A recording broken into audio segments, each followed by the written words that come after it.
ברוכים הבאים לפודקאסט של מצמיחים כנפיים Growing Wings. זה כבר הפרק, בוא נקרא לזה הפרק הרביעי. אנחנו עשינו קצת גם באנגלית, עכשיו גם בעברית. זה לא השפת אם של כולנו, בכלל לא של אף אחד מאיתנו. לא, נכון. אז עוד יותר מצחיק שאנחנו עושים את זה בעברית. זה כמו זה יכול להיות משהו בארץ נהדרת, ממש, זה חבורה של עולים, יושבים, מדברים בעברית, אז לא, אבל באמת זה לכבוד יום עצמאות, וכמובן יום הזיכרון מחר, כמובן. יום עצמאות השבוע, אז אנחנו התכנסנו כאן, כדי לשמוע ולהבין, מה זה חיילים בודדים? מה זה האוכלוסייה הזאת, שרוב מדינת ישראל שמעו עלינו, אז אנחנו כאן לדבר על זה, קצת מהחוויות, קצת מהקשיים, הכיף, הפחות כיף, אבל בסוף של דבר גם החיבור, ואיך אנחנו באמת לקחנו משהו של מדינה שלמה עושה, שזה צבא, ובאמת הפכנו את זה למשהו שגם נתן לנו כוח מעבר לצבא, אבל גם בחיים ובאזרחות שלנו. לגמרי. אז אני אתחיל בשאלה, ותרגישו בנוח, מי שרוצה להתחיל. יאללה, יאללה. אוקיי, אז כמובן, שתתחילו, תציגו עצמכם, מה השם, ולהתחיל. קודם כל, מאיפה כל אחד מאיתכם. לא רק מאיפה, אבל מתי הגעתם לארץ. אוקיי, אז אני אתחיל. אני אנדרי, הגעתי לארץ ב-2017 מאוקראינה. לא באמת, כאילו, היה חלום של ילדות, כאילו, לעלות לארץ וזה, גיליתי שאני קשור לעם היהודי רק בגיל 18, ואז בגיל 21 עליתי, ולא יודע, מאז שגיליתי והתחלתי כזה ללכת לכל מיני מסגרות של כמו צופים, וזה כאילו שם, אז ידעתי שכשכאילו, לשרת בארץ זה משהו שכאילו חובה לכולם, וזה באמת עושה אותך סוג של ישראלי אמיתי, וכאילו חובה.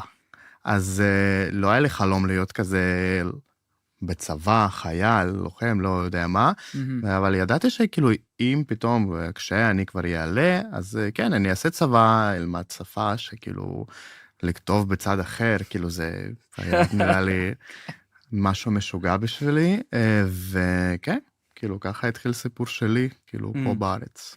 קוראים לי ירון אייזנברג, אני עליתי מדרום אפריקה ב-2016, ווואלה, אני אישי לא עליתי מציונות. אני עליתי כדי לעשות שינוי משמעותי לחיי, למרות שהייתי בבית ספר יהודי, מגיע מבית ציוני, הצד הנכון מהפריפריה תמיד היה להגיע לארץ. אם זה הגיע ממני אישית, לא נראה לי, זה הגיע יותר מההורים, מהחלום של אבא שלי. והציונות יוצר אחרי, במהלך שירות צבאי. משם התחלתי לגלות את כל העניין הציונות, משם התחיל לחזק את כל העניין הישראלי, הציונות והגאווה. וזה הגיע אחרי, דווקא מעניין. אני חייב להגיד מפתיע, כי אני תמיד אומר לאנשים, ציונות זה מה שמביא הרבה אנשים לישראל, אבל יש הרבה מקרים שאתה כבר זוחל בשדות של שיט, אתה אומר, וואלה, זה כבר לא הציונות, זה נטו מי שלידי, אז מפתיע, יפה. נכון, זה לא תמיד מה שמחזיק ברגעים הקשים.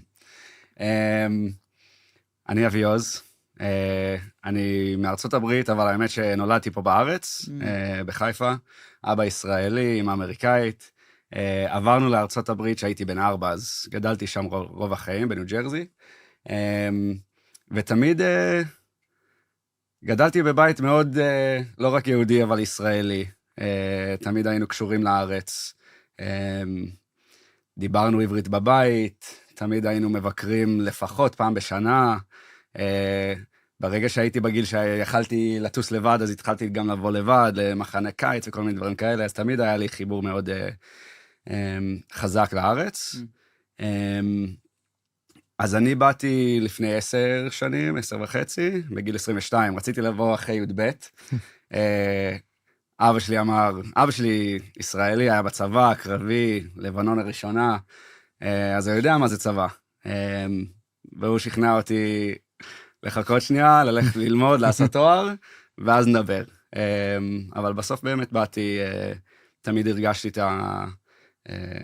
לא יודע אם מחויבות זה המילה, אבל תמיד הרגשתי קשר חזק, וגם שגדלתי כל פעם שהיה מלחמה או משהו כזה, אז הרגשתי פער ביני לבין המשפחה שלי שפה, וגרה בין המלחמות האלה, ותמיד הרגשתי את המשיכה הזאת לבוא ולעשות משהו עם זה. אז זה מה שבסוף משך אותי לפה, בגיל 22. זה לא קל, כי אתה בפעמים משייט עם כאילו כל החבר'ה עם בני 18, גם המפקדים. נכון, אז נכון. איך אתה מסביר גם את זה שאתה בכלל מקשיב למישהו בן 18 שאומר לך מה לעשות? כן, זה מצחיק. כאילו, כולם שואלים לא רק על החבר'ה שלי בצוות, שהם 4 שנים מתחתיי, אבל ספציפי המפקדים, שאתה יודע, בטירונות, צועקים עליך, מרביצים לך, הם בני 19, אני בן 22. שואלים אותי איך זה. האמת, מה שכן, שבצבא, קודם כל ידעתי למה אני מגיע. ידעתי מה זה טירונות, היו לי חברים בצבא לפניי, וידעתי שיהיה חרא, כנראה. לטוב או לרע. כן, כן, ידעתי למה אני נכנס. וקיבלתי את זה לטוב ולרע. מה שכן שבצבא, אני יודע שהגעתי בראש של הכל פזם שם. זה פזם.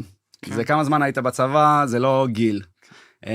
ואני זוכר שכאילו כל פעם ששואלים אותי, זה התשובה, כי באמת הגעתי לטירונות, והמפקדים שלי הייתי בדובדבן. וואלה, המפקדים סיימו מסלול דובדבן. הם יודעים מה זה לצאת לפעילות של דובדבן, הם יודעים מה זה, אפילו לי הבסיס, לראות בנשק, שאני לא יודע מה זה, אני לא יודע כלום. אז באמת זה לא השפיע עליי יותר מדי שהייתי כאילו מבוגר מהם. כן. אוקיי, אז תמיד כאילו כשחושבים על צבא, בכלל צבא בכל מקום, זה לא דווקא ישראל, אבל קשה, יש קשיים. יש גם הרבה דברים חיובים, ורק מי שבצבא גם מכיר את זה, אבל לחיילים בודדים, כאילו לכם, מבחינת כמובן, אולי תתייחסו גם לקשיים, אבל גם הדברים החיובים שחוויתם, ויצא לכם לחוות, וכן, אם שווה את זה, כאילו, מבחינת זה גם. כן. כשאני עליתי לארץ, אני עליתי באופן עצמאי, זה אומר שלא הגעתי מסגרת, אבל הגעתי לקיבוץ, ועשיתי אולפן חצי שנה, הייתי עם עוד אנשים שגם עלו לארץ, וגם התכוונו להתגייס לצבא. ולמרות, אחרי שהתגייסתי, הגעתי ללוחמה, ולמרות שלא היה לי משפחה פה, תמיד היה לי זכות לחזור לקיבוץ, ולא להיות לבד. תמיד היו עוד אנשים שם, שסוף סוף, אחרי שחוויתי את הצבא עם ישראלים, אז רוב האנשים שהיו בפלוגתי היו ישראלים, וגם אם אני ניסיתי להסביר שאני חייל בודד, וזה להיות חייל בודד, לא היה הבנה עד הסוף. קשה מאוד להבין, וכשהגעתי הביתה, תמיד היו עוד חיילים בודדים שם. תמיד היו אנשים שהבינו אותי, ללא משפחה, קשיים כלכליים, לחזור לא לאוכל, הייתי צריך לעשות כביסה לבד, הייתי צריך לעשות הרבה דברים לבד, אבל לא הייתי לבד, לא עשיתי זה לבד. היו עוד אנשים שהייתי יכול לעשות את זה איתם. זה הפך להיות אני לאנחנו. והשינוי הזאת מאני לאנחנו, זה שינוי משמעותי לחיים. וזה העניין, להיות חייל בודד, נכון? אנחנו לא לבד, אנחנו לא בודדים. אנחנו כאן עם קהילה של אנשים שבהחלט מבינים אותנו. אז זה כל הכיף שמעבר לקושי, מעבר לאתגר לחזור הביתה, אם אתה היית בגרעין צבר, אתה גם מבין את זה, או בעוד מסגרת שאתה חוזר הביתה לאנשים שמבינים.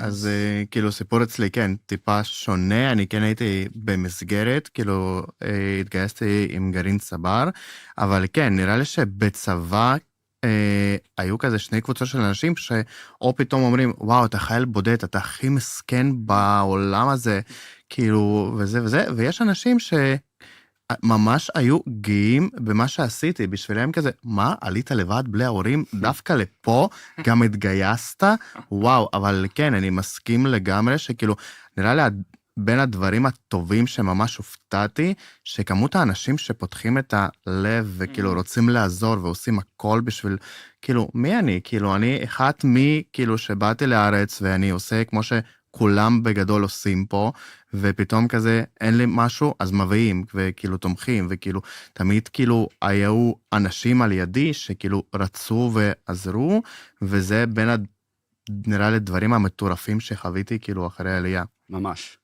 אני גם זוכר, היה לי סיפור, לא זכרתי את הסיפור הזה כבר שנים, אבל תוך כדי שדיברת, הזכרת לי שאני זוכר שהייתי בטירונות, גם יצאתי איזה יום אחד, יום סידורים, נתנו לי לצאת מהבסיס, הייתי צריך לעשות משהו עם הרישיון. אם לא הייתי מעביר את הרישיון האמריקאי לרישיון ישראלי, אז הייתי צריך להתחיל את כל התהליך מחדש, היה איזה... שעות. כן, היה איזה תאריך שאם הייתי עובר את התאריך הזאת, אז הייתי צריך לעשות את כל התהליך מחדש.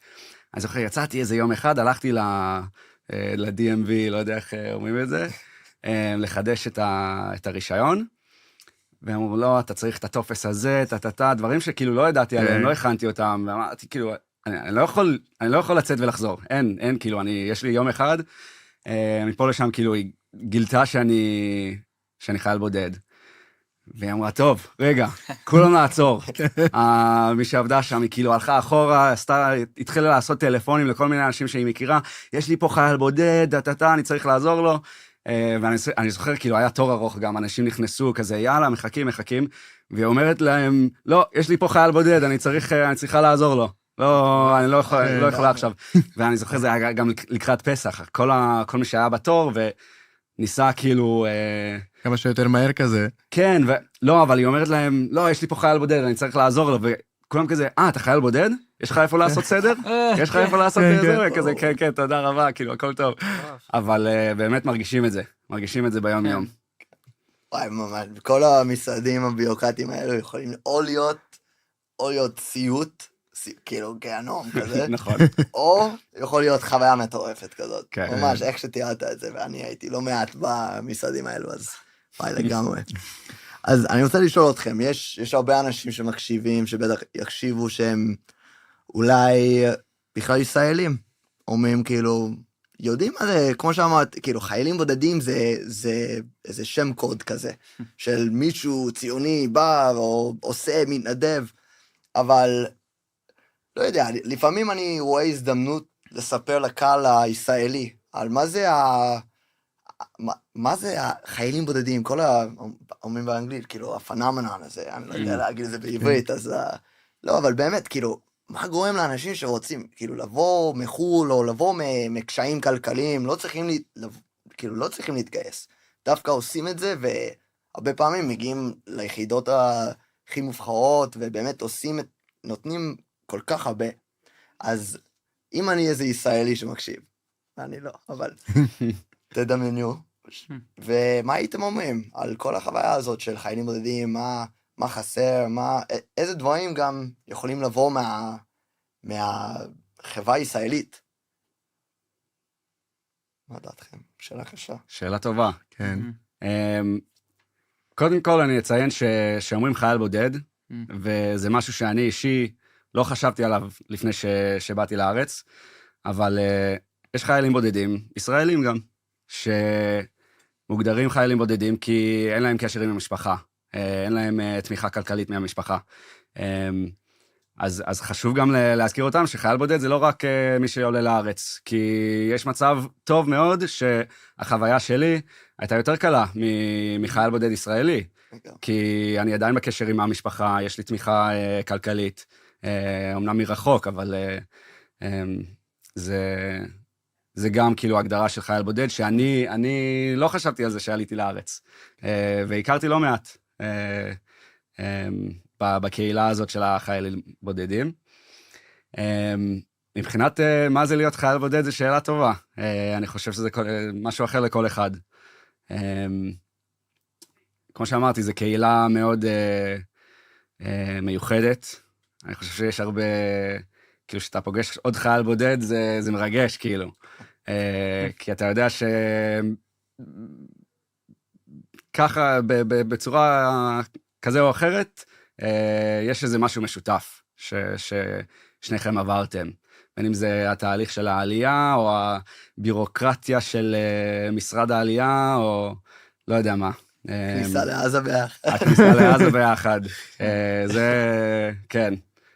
טוב, אם כבר אולי אני אספר את הסיפור הזה. זה מה שאתה רוצה. זה סיפור שאני אוהב לספר. גם על חיבור של בין חיילים בודדים. אני מכיר את מקס 10 שנים, היינו בגרעין צבר ביחד, שעלינו לארץ לפני 10 שנים, ותמיד היינו בקשר, אולי לא החברים הכי טובים, אבל כאילו בקשר, ולגמרי כאילו בחיים אחד של השני.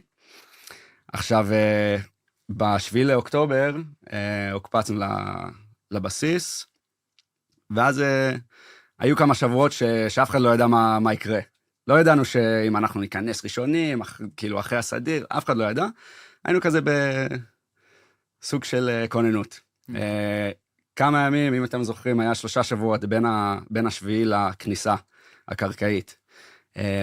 אחרי בערך שבועיים, אנחנו למדנו שאנחנו כנראה ניכנס ראשונים.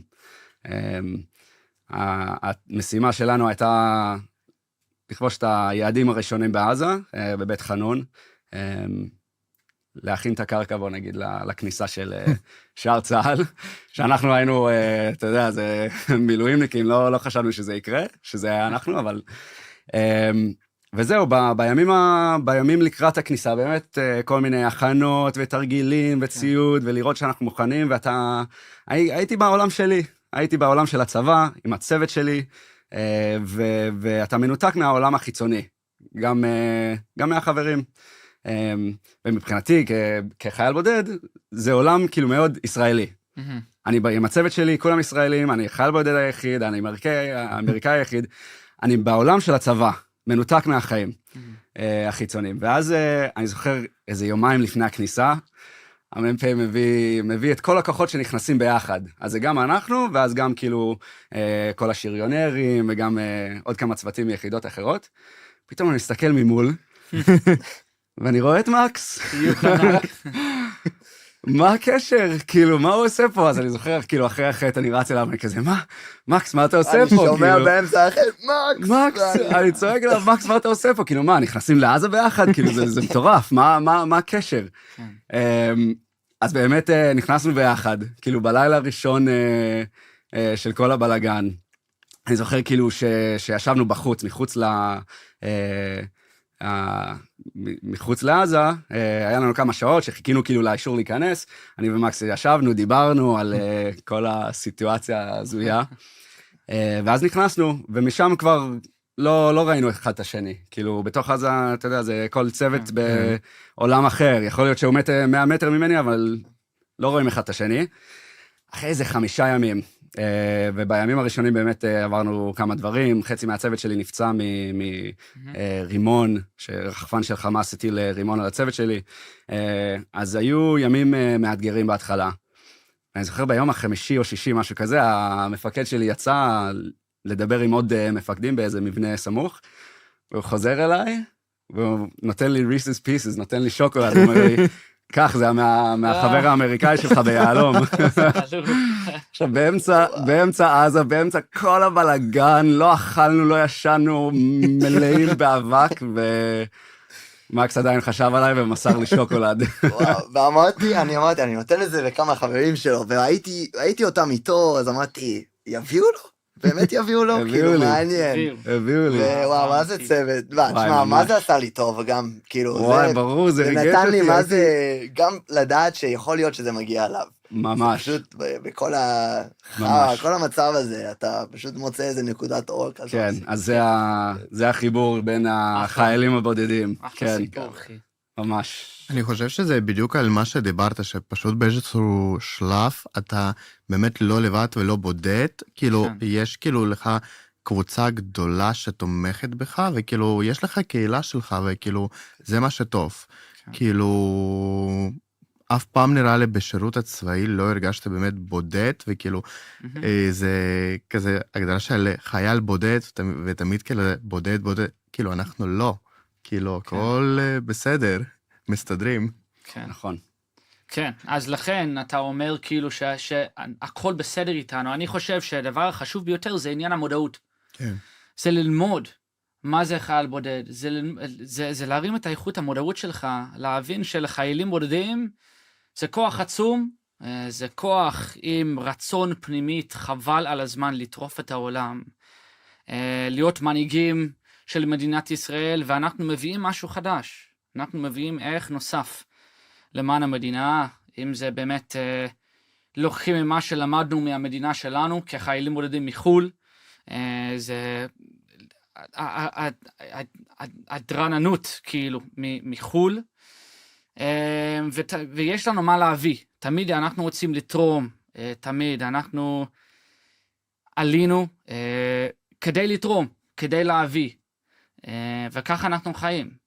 ככה זה גם growing wings, כל העמותה הזאת היא גם כן, זה באמת, זה לתרום וזה לנסות להרים את האיכות חיים של בן אדם שיושב לידך, כי אתה מבין אתה מבין את השיט שהוא עובר גם כן, זה ההבנה, והגיבוש הזאת, ההבנה הזאת היא מתאפשר כוח שקשה להסביר, קשה לשים במילים.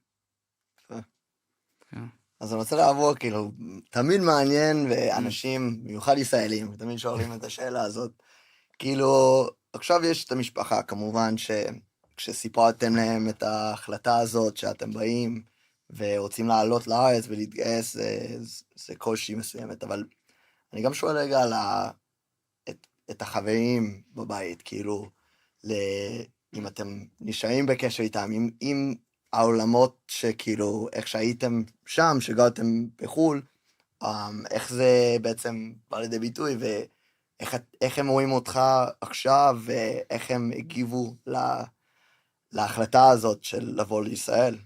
וואו, כשאני עליתי לארץ, אני החזקתי כמה חברים, גם כמה חברים עלו איתי, כשאני התחלתי לדבר על שאני עולה לארץ, זה גרם לעוד אנשים לקחת את הצד הזה גם כן. זה הביא איזושהי השראה שזה אפשרי, שדבר הזה קיים, שאפשר לעשות, זה לא רק רעיון. והיו לי עוד אנשים, עוד חברים, שלאט לאט התנגדו. המון יהודים בדרום אפריקה, המון ציונים שהיו איתי בבית ספר יהודי, הפכו להיות פה פלסטינים. ושעליתי לארץ וחוויתי את המלחמה וכו', התחלתי גם כן לקבל הודעות ותגובות של חברים שהתנגדו לגמרי במה שאני עושה כאן בארץ. ונורא נורא מעניין, וזה הופך להיות כאילו, המודעות הופך להיות על מה שאתה עושה ולא מי שאתה. ואני מאמין שזה גם הסתכלות מהעולם, כן, כלפינו, שוכחים את מי שאנחנו, המיעוט שלנו, הזהות שלנו ומה שאנחנו עושים. אז גם חיוויתי את זה, היה נורא נורא מעניין. אז גם היה ניתוק מוחלט מהרבה אנשים. והיו עוד חברים שאמרו, וואו, איזה גיבור. כאילו, איך אתה בצבא, הם רואים את זה בסרטים, בדרך כלל או בחדשות, בדרך כלל. וגדלת בקהילה יהודית? לגמרי. בית ספר יהודי, קהילה יהודית, עמוק בקהילה יהודית. אבל חוסר מודעות מוחלטת. וכשניסית, כאילו, כבר היית פה, כבר היית בצבא וזה, וניסית לדבר עם חברים וכאילו להסביר וזה, האם כאילו שמעו אותך, רצו לשמוע את מה שקורה פה, את שמעו אותי, אבל לא הקשיבו. אוקיי. ניסו להבין, אבל זה הופך להיות, זה מייצר מצב, גם כן הייתי באדינבורג, לא מזמן, ביצעתי תואר שני באדינבורג, ואנשים נלחמים על משהו שהם לא יודעים עליו. הם לא יודעים על מה הם נלחמים בכלל. זה הופך להיות טרנד. אמרת לי לפני הפודקאסט, אנשים אחרים עושים את זה ומדברים, אז אני אצטרף, להרגיש שייך למשהו גדול יותר. אז אמרתי, טוב, אנחנו עומדים, ואנחנו מדברים יותר חזק. ואנחנו לא אנשים, חיילים בודדים, אני מכיר המון חיילים בודדים, ואנחנו אנשים שעומדים בקושי, אנחנו לא יושבים. זה מחזק אותנו, זה מביא לנו כוח, זה מביא לנו רצון להשפיע עוד יותר. תנסה להוריד אותנו, וזה רק מחזק אותנו. וזה מה שקורה בסוף של דבר. כאילו, אני יכול להגיד כאילו אצלי דווקא לא היו, כשעליתי לא היו חברים שפתאום נתקו איתי קשר בגלל שעליתי, התגייסתי וזה, דווקא כן כאילו הרגשתי תמיכה, ואז כשהתחילו פה מלחמות, 7 באוקטובר וזה, פתאום חברים של באוקראינה עולים כזה, לא, כאילו הורגים ילדים בעזה וזה, וכאילו ממש כאילו נסו ולעשות את כל הטרנד הזה של תמיכה במשהו שלא באמת, כאילו אנשים מבינים במה הם תומכים, וניסיתי להסביר, וכאילו גם כאילו שמעו ולא הקשיבו, ופשוט הבנתי כאילו אין מי לדבר, זה כזה כל כך טרנדי ואנשים מנסים, אבל אני כן ממש מתחבר כאילו על מה שאת אומר, שכאילו יש לנו כוח להוציא את המודעות הזאת לעולם, וכל אחד למדינה שלו וקבוצה שלו, ובסוף ישמעו את הקול שלנו. שומעים. חשוב מאוד. כן, אבל זה, שמע, אני לא כל כך חוויתי את זה. אני גדלתי בקהילה, בגלל זה שאלתי אותך, כאילו גדלתי בקהילה מאוד יהודית, היו עוד אנשים לפניי, חברים שעלו לארץ והתגייסו. כאילו לא הייתי הראשון בין החברים, ודי קיבלתי רק תמיכה, שאני חושב, קודם כל זה ברור שזה חיזק אותי ועזר לי בכל המסע הזאת. זהו, לא יודע, לא הרגשתי את ההתנגדות כל כך, יכול להיות אולי אנשים כאילו בסביבם קצת רחוקה ממני, אבל לא מספיק, אף אחד לא אמר לי משהו, אם כן חשבו את זה.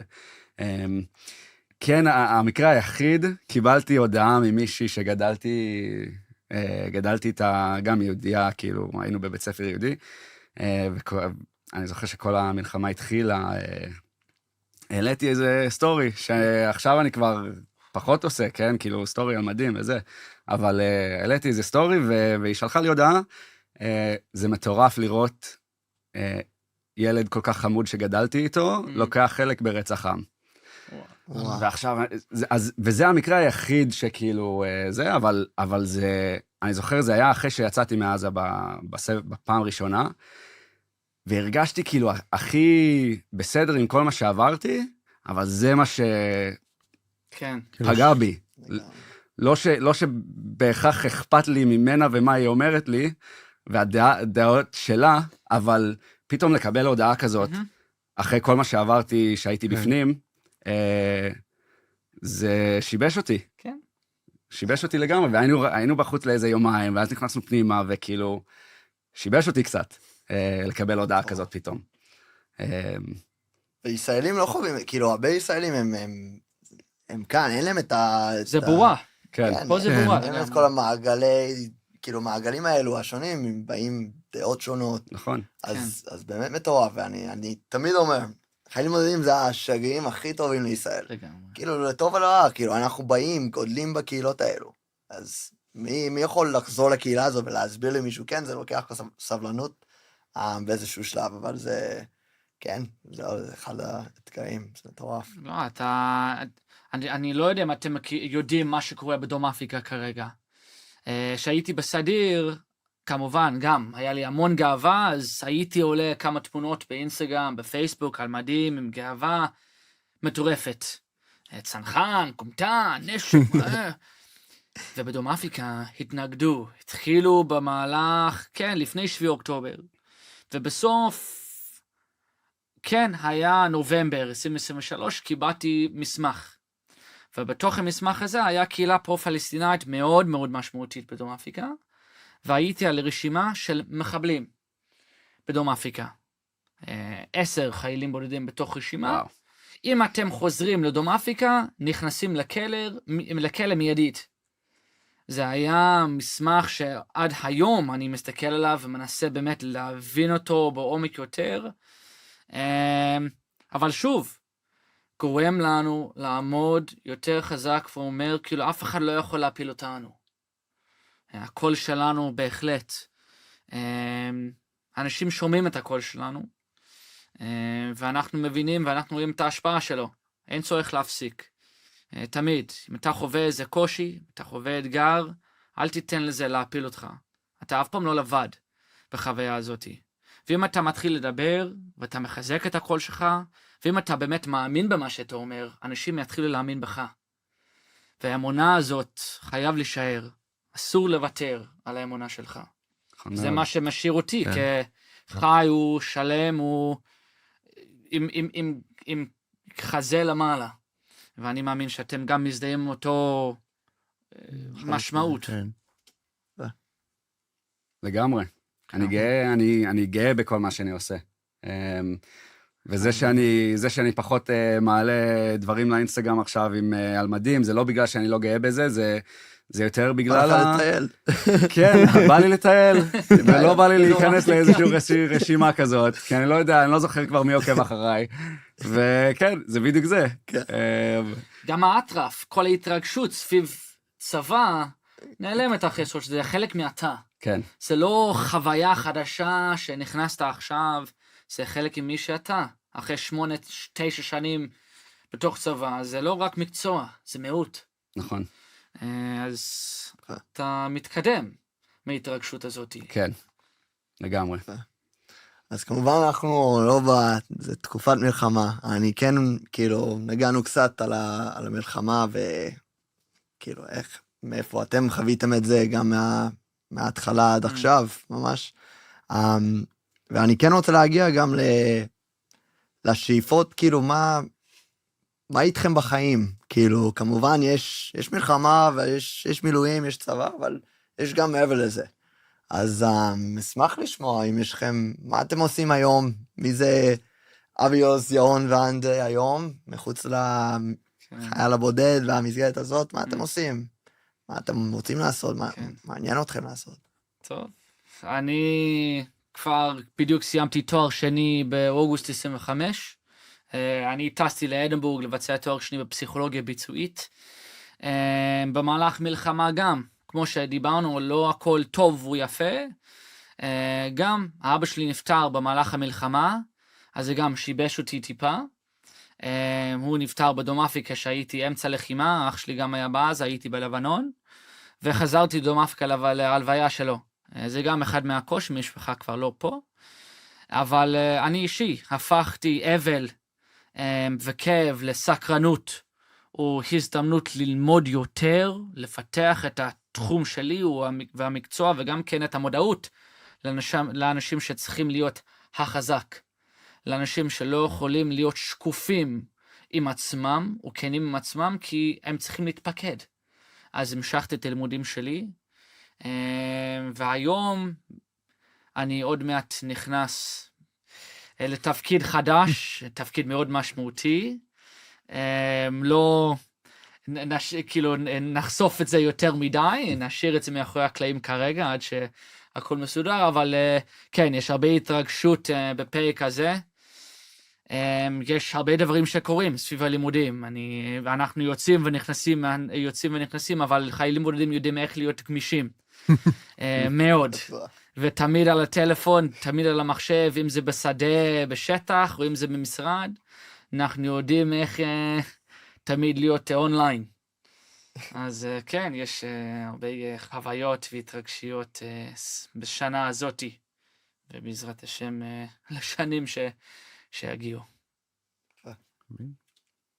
תורי? יאללה. האמת שאני בצומת בחיים. אני בתקופה מאוד מרגשת, שאני עובד על משהו חדש, אני עזבתי את העבודה שלי לפני כמה חודשים, ואני עובד על יוזמה עכשיו של פרויקטים בעולם של סיוע הומניטרי. זה משהו שמאוד מניע אותי ומאוד חשוב לי. אני תמיד, לאורך כל החיים, תמיד כאילו התנדבתי בכל מיני פרויקטים, אבל זה תמיד היה כזה משהו שעשיתי בצד. ובתקופה האחרונה אמרתי, אני צריך שזה יהיה הדבר שלי, פול טיים. יכול להיות שגם האמת שהמלחמה דחפה אותי לזה, כי אחרי כל הסבבים בלחימה, כן הרגשתי שהייתי צריך יותר קצת משמעות ביום יום שלי ובמה שאני עוסק. אז זה באמת עשיתי את השינוי כיוון הזאת, ואני עכשיו בונה איזו יוזמה שאני סוג של, אני מחפש פערים בכל מיני קהילות, גם בארץ, גם בכל העולם, קהילות יהודיות.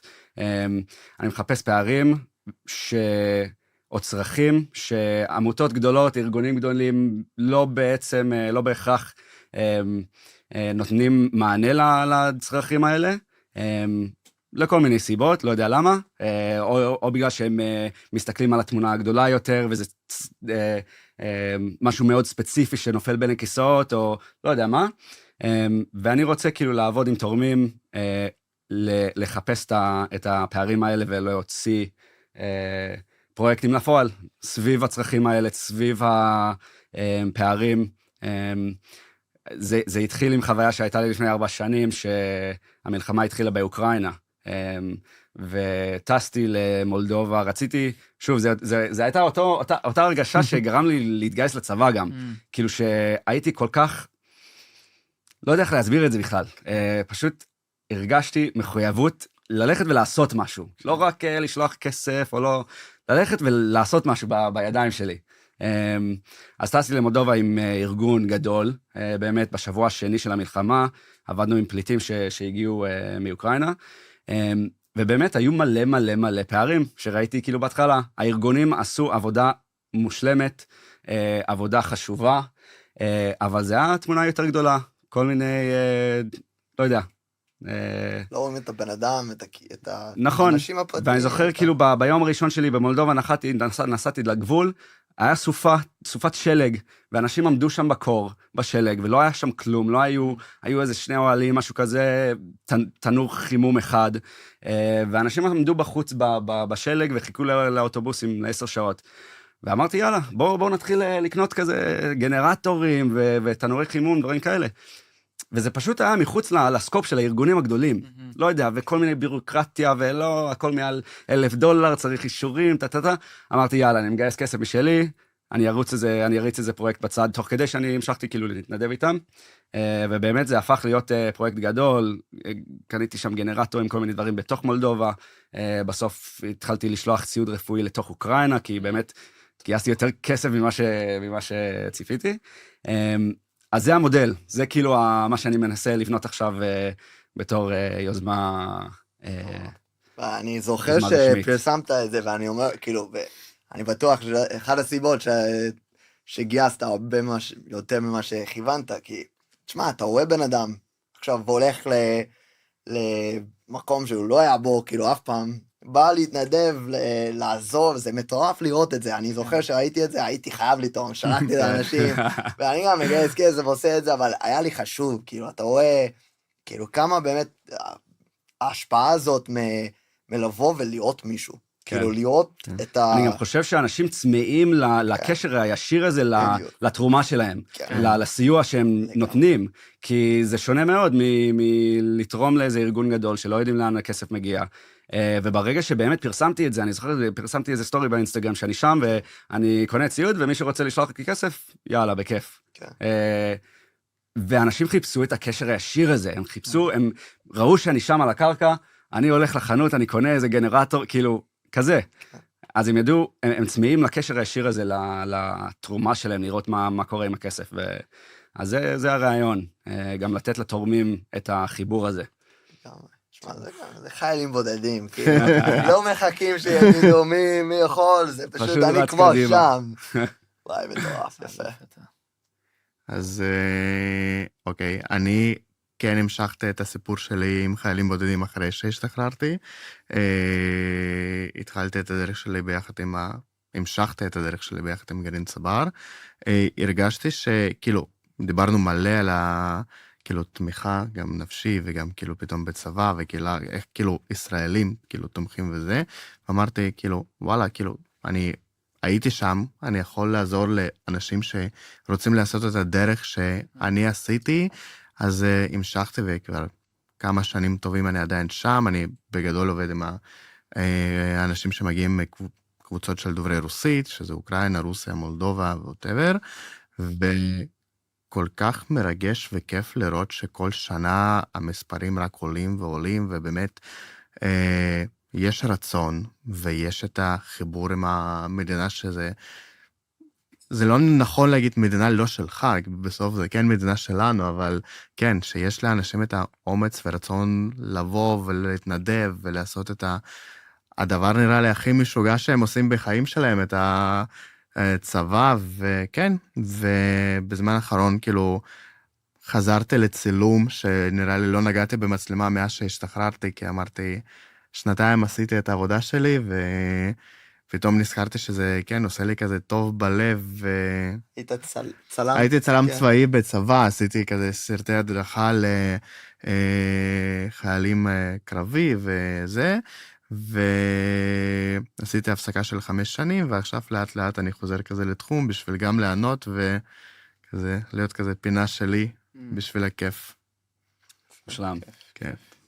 וזה דרך אגב, חוזר לשאלה שהייתה לך בהתחלה, על החיבור בין החיילים בודדים. מה שאתה מסביר, כאילו, אני רואה חייל בודד שעובר מה שאני עברתי לפני 10 שנים, בדיוק. קודם כל זה מרגש אותי, וזה גם בא לי לעזור. בא לי כאילו, יש לך שאלות, יש לי, יאללה, כאילו, אני רוצה לעזור לך, כי וואלה, אני רואה את עצמי בתוך כל החיילים בודדים האלה שעושים אותו דבר. לא יודע, זה... לא, זה גם החיבור שלנו, כאילו אנחנו עשינו איזה קריאה למנטורים, זוכר לפני... נכון, בטח. כן, שהתחלנו את העמות The Growing Wings, ווואלה, אביו זה היה אחד המנטורים שלנו, ובאמת בא לה פשוט לתת משלו, מהזמן שלו, מזה, לעוד 2 חבר'ה שעכשיו באים להתגייס עוד מעט, אז כן, לא, זה מטורף, כאילו, זה הרצון הזה, שזה ממשיך וממשיך, אז אם אנחנו כבר על זה, נגיד, מבחינת כל הקשר, כאילו, כל העמותות שיש, והרגשתם את התמיכה הזאת גם מכל מיני עמותות, ויצא לכם, כאילו, יש עמותות שבאמת עשו לכם את החוויה, מבחינת איך, נגיד, אני עליתי דרך גרעין צבר. גרעין צבר עזר לי המון, אבל עדיין היה לי חסר דברים אחרי שעזבתי את הקיבוץ, אז אני הייתי מוצא כל מיני אנשים טובים על הדרך. אם זה, לא יודע, זה ענת בהרצליה, וכאילו יש כל כך הרבה אנשים כאלה, אבל היה איזה בן אדם, או 2, או עמותה, שבאמת אתם, כאילו, stand out. כן, וענת הייתה היא. כן. היה לי משפחה, גם משפחה מאמצת בקיבוץ. הם לא היו קשורים לעמותה, אבל הם רק רצו לעזור, לחבק ולהביא תמיכה. קודם כל, המשפחה המאמצת שלי בקיבוץ עד היום 9 שנים, ואנחנו עדיין בקשר, הם כמו משפחה שלי פה עדיין. אני ראיתי את הילדים שלהם לצמוח, לגדול, ובאמת להתחיל באמת להשפיע בצורה טובה. ואז הגעתי להרצליה, ועינת הייתה שם. אם הייתי צריך חיבוק, הייתה מביא לי חיבוק. הייתי צריך כובע כעקר, הייתה מביא לי כובע כעקר. כל יום הולדת שלי הייתה מביאה לי עוגה. ענת והבעלה, הם היו האנשים בשבילי לכל מצב נתון.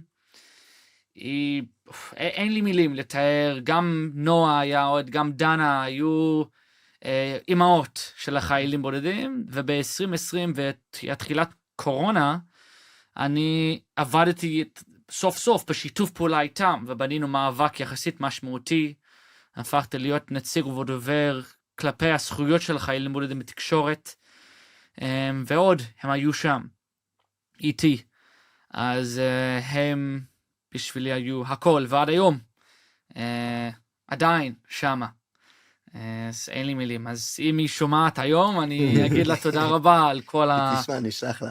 התמיכה וכל העזרה שהיא נותנת יום-יום, מביאה את הנפש לגמרי. שלה. יש עוד הרבה, אבל אם אפשר לציין מישהי אחת. יפה מאוד. אצלי נראה לי זה, כן, משפחה מלווה שקיבלתי בזמן השירות, ועדיין אנחנו בקשר מצוין, כאילו, פחות משנה היו אצלי בחתונה, וכאילו הם באמת תמכו וזה. דיברנו היום מלא על מודעות ועזרה, אני חושב שנראה לי הבעיה הגדולה אצלי הייתה שהשתחררתי ופתאום פגשתי את העולם האמיתי, שכאילו לא כל כך הייתי מוכן שיש את הביורוקרטיה הישראלית, עד כמה שחשבתי שאני יודע עברית, כאילו לא ידעתי כלום, ולהזכיר דירה, לעבוד וזה, ואז פתאום כן, זאת הנקודה שהייתי צריך כאילו מלא תמיכה, ומצאתי אותה במשפחה מארחת, וכאילו באמת תודה להם, וכן, אני מאמין שצריך כזה להפיץ מלא שמות של עמותות שבאמת יכולים לעזור בשביל, אני תמיד אומר עכשיו חניכים וחיילים כאילו שאני עובד איתם, נותנים לכם מלא עזרה, אל תגידו לא, כאילו באיזשהו שלב זה ייגמר, וכאילו עדיף לקחת כאילו כמה שיכולים. לגמרי. אני לא יודע, אני מצחיק, בגלל שהיה לי הרבה משפחה בארץ כבר, והרגשתי שהיה לי די בסיס, הייתי די עצמאי כאילו שהייתי פה. היה לי את הקהילה של גרעין צבר והחיילים בודדים וכל זה, אבל פחות חיפשתי כאילו עמותות ודברים כאלה, אבל לגמרי כאילו יש מלא פערים עדיין, כמו שאתה אומר, הבירוקרטיה, כאילו זה משהו אנשים בחו"ל לא יבינו שכל כך קשה פה עם הבירוקרטיה, עם המשרדים הממשלתיים, כאילו, ארנונה, קופת חולים, כאילו דברים כאלה. תור לרופא, הבסיסי. ואין תרגום לאנגלית, לשום דבר. אין, רק הקישו זה ככה וככה. בסופו של דבר זה מישהו יושב בכיסא, זה מישהו מחליט אם נותנים או לא. נכון, אבל באמת, לא יודע, שוב, אני לא יודע מבחינת עמותות, אבל יש הרבה אנשים טובים שרוצים לעזור תמיד. אם כבר אנחנו על הנושא, Growing Wings, אני חושב שאתם עושים עבודה מטורפת, כאילו בעולם של התמיכה של החיילים בודדים ועולים חדשים בכללי. היו לא מעט מקרים אתה תמיד מדבר איתי על החיבור, לא רק לתת את המענה, אבל לחבר עם האנשים הנכונים, וזה מלא פעמים, כאילו אנחנו, אתה יודע, כאילו יש איזה חייל בודד שצריך, לא יודע, ספה, או יש לו ספה, אבל צריך הובלה, וישר, תוך שנייה אני מדבר איתך, אתה מביא איזה מישהו ועוזרים לו. שזה חשוב, זה חשוב, הדברים הקטנים האלה, כי באמת זה מה שיכול לחייל בודד שמגיע ולא יודע למי לפנות לכל מיני דברים, הדברים הקטנים, שוב, וזה חוזר גם לרעיון הזה של העמותות הגדולות עושות דברים מדהימים וחשובים, אבל זה המקרים המאוד פרטניים האלה שלפעמים נופלים בין הכיסאות, וזה בדיוק הנקודה שמאוד חשוב כאילו להיות שם בשבילהם. כן. 100%. אני גם מציין שזה כאילו, זה אקוסיסטם, זה כאילו ממש, שבנינו את כל, אי אפשר לעשות הכל לבד, כאילו, אף עמותה לא יכול לפתור את כל הבעיות, זה דורש שיתוף פעולה, ואני תמיד אומר את זה, שאנחנו כאילו איזה דלת שחייל בודד נכנס, יש להם בעיה, אין לנו את כל הפתרונות, אבל אנחנו יודעים לקשר אותך לפתרונות, כאילו נמצא את העמותה הזאת, שכן יש להם את הפתרון, ונביא אתכם לשם, כי חייבים לעבוד ביחד, זה כל כך חשוב, ונראה לי אני רואה את זה תמיד, וזה כל הפיוש של Fallen Soldiers, Fallen Soldiers, על ידי בודדים, כאילו, זה צריך לבוא מהקהילה, את הדרישה הזאת של עמותות צריכות לעבוד ביחד, גם הגדולים, גם הקטנים, שבאמת, כי בדיוק כמו שאמרת, הפערים האלו שנוצר זה, בגלל יש עמותות גדולות, אבל מפספסים נקודות מאוד חשובות. נכון. נגיד, שאלה עליכם. יצא לכם לחתום על דירה, נכון? לחתום על דירה בארץ. כמו איזה ישראלי, כאילו, איזה בן אדם ישראלי בא לחתום על דירה, מבקשים מהם ערבות. ערבות, נכון. אתם יודעים, חתמתם כבר, או היה לכם מישהו שיחתום כערב? על דירה? לא. הייתם צריכים את זה? כן. בטח.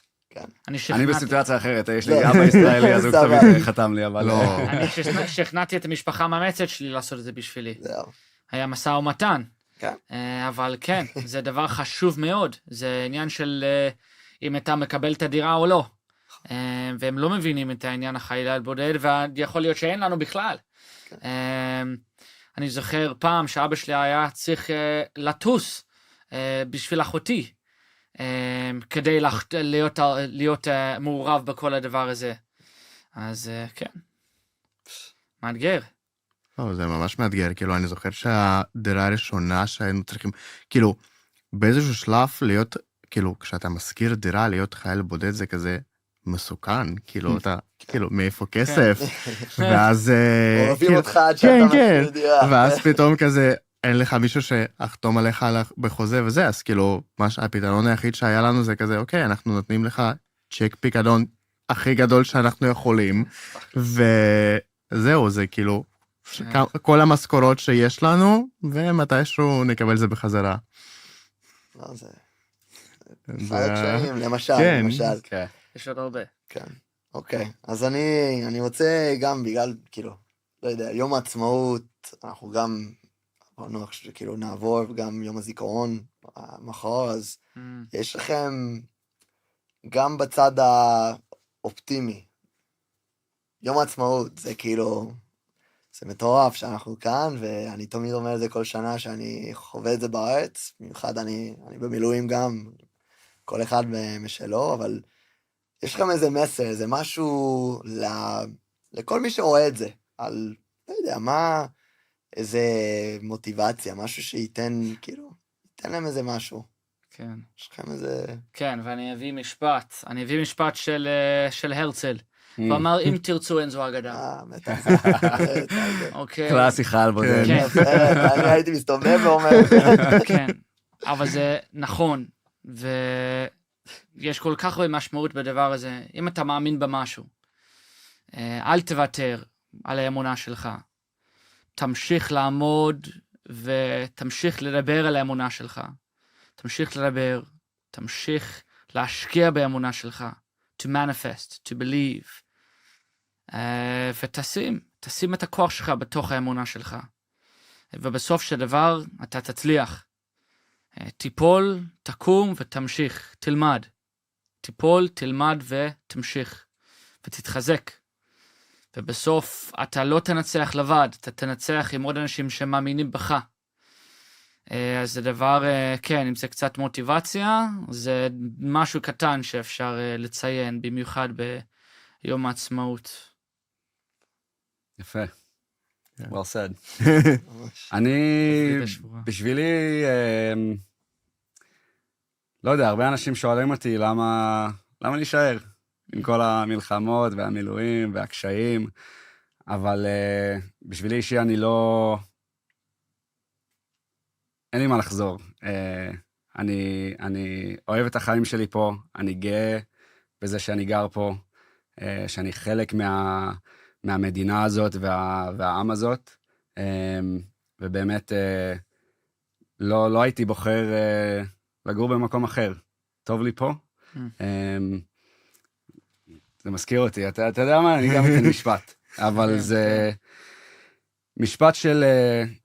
הסמל שלי מהטירונות, שהוא נהרג בנובה, והוא העלה סטורי ב7 לאוקטובר, ב6:32, 3 דקות אחרי שהכל התחיל, העלה סטורי, ורואים אותו בסרטון, קוראים לו אילן משה יעקב, ובסטורי הוא אומר ככה, מדינת ישראל, אני אוהב אותך, למרות הכל, למרות כל הטילים והאזעקות, אין כמו מדינת ישראל, אנחנו לא נוותר לעולם, לעולם לא נוותר על עצמאות ועל החיים שלנו. אמן. ובאמת, כל מילה בסלע, כמו שאומרים. כן.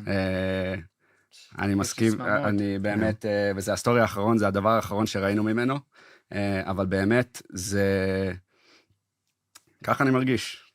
אני גאה להיות פה, ולא הייתי גר במקום אחר.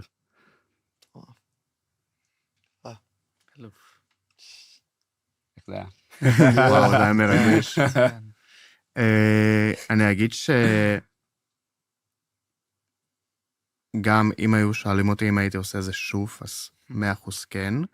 ואם כזה מסר לחיילים בודדים שרואים אותנו, שומעים אותנו, אז אם מצאתם, כאילו, יש לכם המון כוח בפנים, שעשיתם את הצד המשוגע הזה, כאילו, לעלות לארץ ולהתגייס לצבא, וכאילו, לא משנה, כאילו, עד כמה קשה יכול להיות, וזה, כאילו, יש לכם באמת כוח מטורף שלפעמים אתם לא מבינים עד כמה הוא חזק וזה, וזה לא גם רע לבקש עזרה.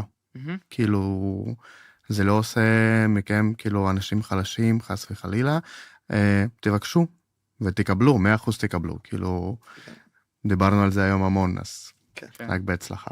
כן, כן, ועוד דבר אחרון, קח את הצד הקטן קדימה, ואז תשאל למה אחרי. נכון. זה מתרגם יפה גם, זה באנגלית, זה נשמע טוב. יפה, בסדר גמור. אז אני אסכם את זה כאן, אבל תודה לכם. תודה לכם על השהות, על הזמן, על מי שאתם, ויאללה. תודה רבה. תודה רבה. חג שמח. לגמרי. יאללה חבר'ה. יאללה. היה כיף.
שלום לכולם, אנחנו פה עם 3 לחמים, יווה, רוי ולוי, ועכשיו אנחנו נדבר על החיים שלהם, על ההחלטה לעלות לארץ, להתגייס וגם להישאר. שלום לכולם. איזה כיף, שלום שלום. אנחנו נתחיל כזה עם סבב שכל אחד יציג את עצמו, מאיפה הוא עלה, מתי הוא עלה, ואנחנו נמשיך הלאה, אז ברשותך, יווה. Ladies first. אז אני יווה, בת 24. אני בארץ כבר 8 שנים, הייתי לוחמת בחילוץ והצלה, ועכשיו אני ממשיכה במילואים, גם בפלחץ. נהנית מכל רגע, שמחה ומחייכת, ונראה לי נתחיל מזה. בסדר, בוא ניכנס רק טיפה שהמאזינים יקשיבו על ההחלטה שלך לבוא לארץ. 8 שנים, זה מה שסיימת תיכון, כנסי טיפה יותר לזה. עליתי לי פה דרך תוכנית נעלה, ילדים בגיל 16 מגיעים לארץ, גרים בפנימיה, נראה לי החלטה הכי טובה בחיים שלי. עד היום אני שמחה ומרוצה שעשיתי את זה, וידעתי גם מילדות שאני הולכת להיות לוחמת. לא היה בחירה אחרת, לא ידעתי שיש משהו אחר. כאילו, זה היה כל כך ברור, כאילו בצה"ל יש רק תפקיד אחד, לוחמה, אין משהו אחר. ככה חינכו אתכם ברוסיה שרק לוחמות, אין משהו אחר. רק לוחמה. באמת לא ידעתי שיש פה משהו אחר, והגעתי, ופתאום גיליתי שיש מלא תפקידים. לא היה מעניין, רק לוחמה. רק לוחמה. מצוין, טוב, ניכנס לסיפור המעניין שלך עוד מעט. נמשיך עם לוי. בוא תספר לנו מי אתה, מאיפה הגעת. בסדר. שלום כולם, קוראים לי לוי, אני בן 27, עליתי מהולנד לפני 7 וחצי שנים. ויש לי גם סיפור מעניין, כי לא ידעתי שאני יהודי בכלל. גליתי על זה כשהייתי בן 17, וכאילו גדלתי מסורתי, הולנדי, קריסמס, איסטר, אבל לא ידעתי מה זה יום כיפור, לא ידעתי מה זה פסח, שום דבר. ואז לאט לאט התחלתי להבין מה זה להיות יהודי, ואז החלטתי לעלות, ובסוף להתגייס. זה טיזר קטן. אני יודע שזה... אני רוצה להיכנס לזה, אבל שנייה, זה סיפור. טוב, last but not least, רועי. אתה לא איפה אנחנו ממוקמים, אז אני רועי, בן 31, עברתי מבוסטון לארץ ב-2012, לפני 13 שנה, 14 עוד מעט. התגייסתי לצנחנים, שם שירתי בסיירת, והשתחררתי, נשארתי, התאהבתי במקום, ואני פה עד היום. וואה, התאהבת גם במישהי או רק במקום? היו הרבה אנשים לאורך הדרך, אבל עכשיו אנחנו... והיום? עכשיו אנחנו לבד. לא לבד, אנחנו ביחד. אבל בסדר. טוב, אני שנייה רוצה לחזור לך, לוי, כי קצת עשית לנו טיזר, אבל זה לא ממש לא פייר, כי זה סיפור מטורף. בוא, כנס לסיפור שלך קצת, כי זה בסדר, כי אני מכיר אנשים שגילו שהם יהודים, אבל לגלות שאתה יהודי, ואז לבוא לשרת כלוחם, להישאר במשפחה, כאילו בוא תתחיל מההתחלה ובוא תספר לנו טיפה יותר לעומק על הסיפור המטורף שלך. קודם כל אתה צודק, כאילו זה לא החלטה שפתאום אתה מבין שאתה יהודי, ואז כאילו מיום ליום פתאום אתה מחליט, טוב, אני אהיה לוחם, זה הולך כאילו לאט לאט, אז קודם כל הייתי בסבתא אצלי בבית, ואז הייתי שיש לה מכתב בבית, שאפילו לא סיפרה לנו על זה, וזה מכתב שהגיע מהממשלה בגרמניה, שרשום במכתב שאמא שלה, היא לא הייתה כאילו בשואה, כאילו בפולין, היא הסתייעה בהולנד, ואז אחר כך, אחרי המלחמה, פשוט לא סיפרה לאף אחד שהיא יהודיה. באיזה גיל אתה? זה הייתי בן 17. אז כאילו, פתחתי את המכתב, אמרתי, מה זה? ועד גיל 17 אתה חוגג קריסמס. כן, מסורתי, לא הייתי דתי. אתה נוצרי? כאילו גדלתי לתוך נוצרי מסורתי כזה, זה לא כאילו שכמו רוב היהודים עכשיו בארץ, כאילו חילונים, אבל ביום כיפור, כן עושים צום, אותו דבר, פעם בשנה אולי כנסייה, אפילו פחות, יותר מסורתי, אבל אתה לא חושב, אין לך, כאילו, אתה לא אומר אולי אני יהודי, אין לך מושג. לא, יש לי דווקא מהצד אבא משפחה רחוקה בארץ, אבל טוב, יש לי משפחה רחוקה בארץ, אתה לא חושב על זה יותר מדי, גם בילדות זה לא חשבתי על זה, זה לא רלוונטי, אתה מתעסק בבית ספר והחיים שלך, ואני עיר די קטנה על הגבול עם גרמניה גם, אז אני לא מאיזה עיר גדולה או משהו. אז שהבנתי שהמכתב הזה קיים, והתחלתי לבדוק ולשאול, וזה בשבילי היה מאוד משמעותי, אז כתבתי בגוגל, כאילו פשוט בהולנדית, כאילו יהודים בהולנד, כאילו באמת לא ידעתי, ואז מה הדבר הראשון שעולה? בית חב"ד, נכון? אז כאילו, שלחתי הודעה לערב, כאילו תקשיב, ככה וככה, מה זה אומר עליי? ההורים שלך כאילו יודעים שאתה מתחיל להיכנס טיפה יותר ליהדות, המשפחה שלך, הם גם רצו? זה גם בגיל, תחשוב, שהייתי בן 17, זה גם באמת גיל, לא יודע איך זה היה בשבילכם, אבל בשבילי לפחות שבאמת רציתי לדעת מי אני, והתחלתי לחפש את עצמי, מה אני הולך לעשות בחיים, לימודים, עבודה, לא ידעתי. אז פתאום שזה ככה נופל אליי, זה נותן לי השמעות בחיים. לפחות להבין את זה, לפחות להבין את השורשים. אז זה התחיל שגם אמרתי, טוב, אולי אני בודק, הלכתי לערב, לעשות שבת, וההורים שלי חשבו, טוב, מעניין, זה פייס כאילו, זה יעבור, זה אולי כמה חודשים ככה, וזהו. אבל זה היה כל כך אימפקט חזק עליי, שהחלטתי להמשיך עם כאילו סוג של חיפוש, להבין מה זה אומר בשבילי להיות יהודי. אז שלב הבא בשבילי היה תגלית, עשיתי תגלית, ואז החלטתי לעשות פה כאילו אולפן קיץ, באמת ללמוד עברית, וכאילו לא ידעתי מילה עברית, לא יודע, עוד מעט נשמע גם אתכם, אבל אני לא ידעתי עברית מהבית, שום דבר, לא ידעתי מילה. אז הייתי... לא ידעת שאתה יהודי. בדיוק, אז גם אין סיבה ללמוד עברית, בדיוק. אז באמת לא ידעתי, אפס. אז לקח לי זמן, אבל כשהייתי פה חודשיים, התקשרתי להורים, טוב, אני כבר לא חוזר, זהו. וואו, איך הם קיבלו את זה? קשה, אני גם בן יחיד. תחשבו מה זה ספציפי, בוא נגיד לאמא, כאילו הבן היחיד, פתאום עולה על מטוס ולא חוזר, כאילו זה מאוד קשה, אבל היא אמרה לי משפט שהיא אמרה לי שעדיין כאילו אני לוקח איתי, היא אמרה לי, לוי, אני מעדיפה שאתה כאילו מאוד רחוק ממני, ואתה מרוצה ממה שאתה עושה, במקום שאתה חצי שעה מהבית ואתה במצב לא טוב. מדהים. אז כן, היא מהממת. ומתי אמרת להם שאתה רוצה להתגייס? זה היה בערך שהייתי בארץ 4-5 חודשים, בדיוק סיימתי אולפן. ממש מהר. רגע, אז מה בעצם... אתה גילית שאת בן 17? כן, יהודי. עליתי, כן. מתי עלית? זהו, עליתי בן 20. זה היה כאילו 3 שנים, מהרגע שבאמת גיליתי על זה, ואז עברתי תהליך, ואחרי 3 שנים כאילו החלטתי לעלות. מה הביא אותך להחלטה הזאת בכלל?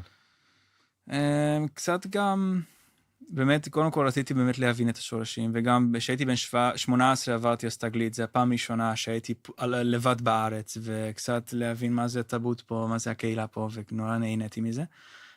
ואז רציתי עוד, ואז החלטתי לעשות אולפן קודם כל ב-2019, שהייתי בן 20, ושהייתי בקיבוץ, אמרתי, טוב, אין סיכוי שאני חוזר. אז זה קצת ככה לאט לאט, אבל כן. באיזה קיבוץ היית? מעגל מיכאל. אוקיי, קיבוץ קלאסי. קלאסי. משם לא חוזרים. כן. בדיוק.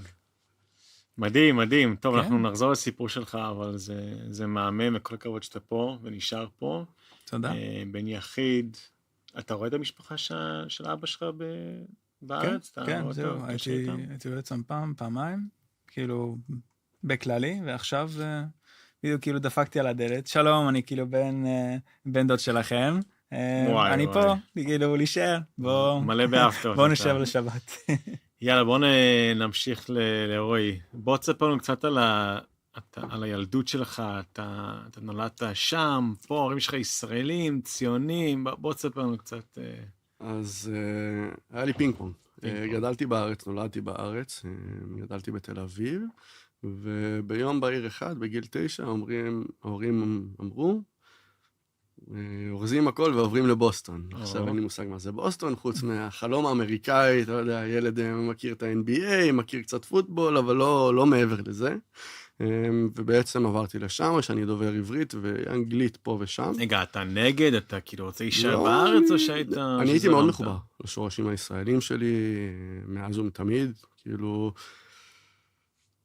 בין אם זה טיול ג'יפים כמעט כל סופש עם הצוות של אבא שלי, לבין אם זה הצופים, שמאוד מאוד אהבתי, הייתי רק עד כיתה ד', אז הספקתי שנה אחת, אבל הייתי תל אביבי, כאילו, הארדקור, כל היום בדיזינגוף סנטר כזה, ומתרוצץ.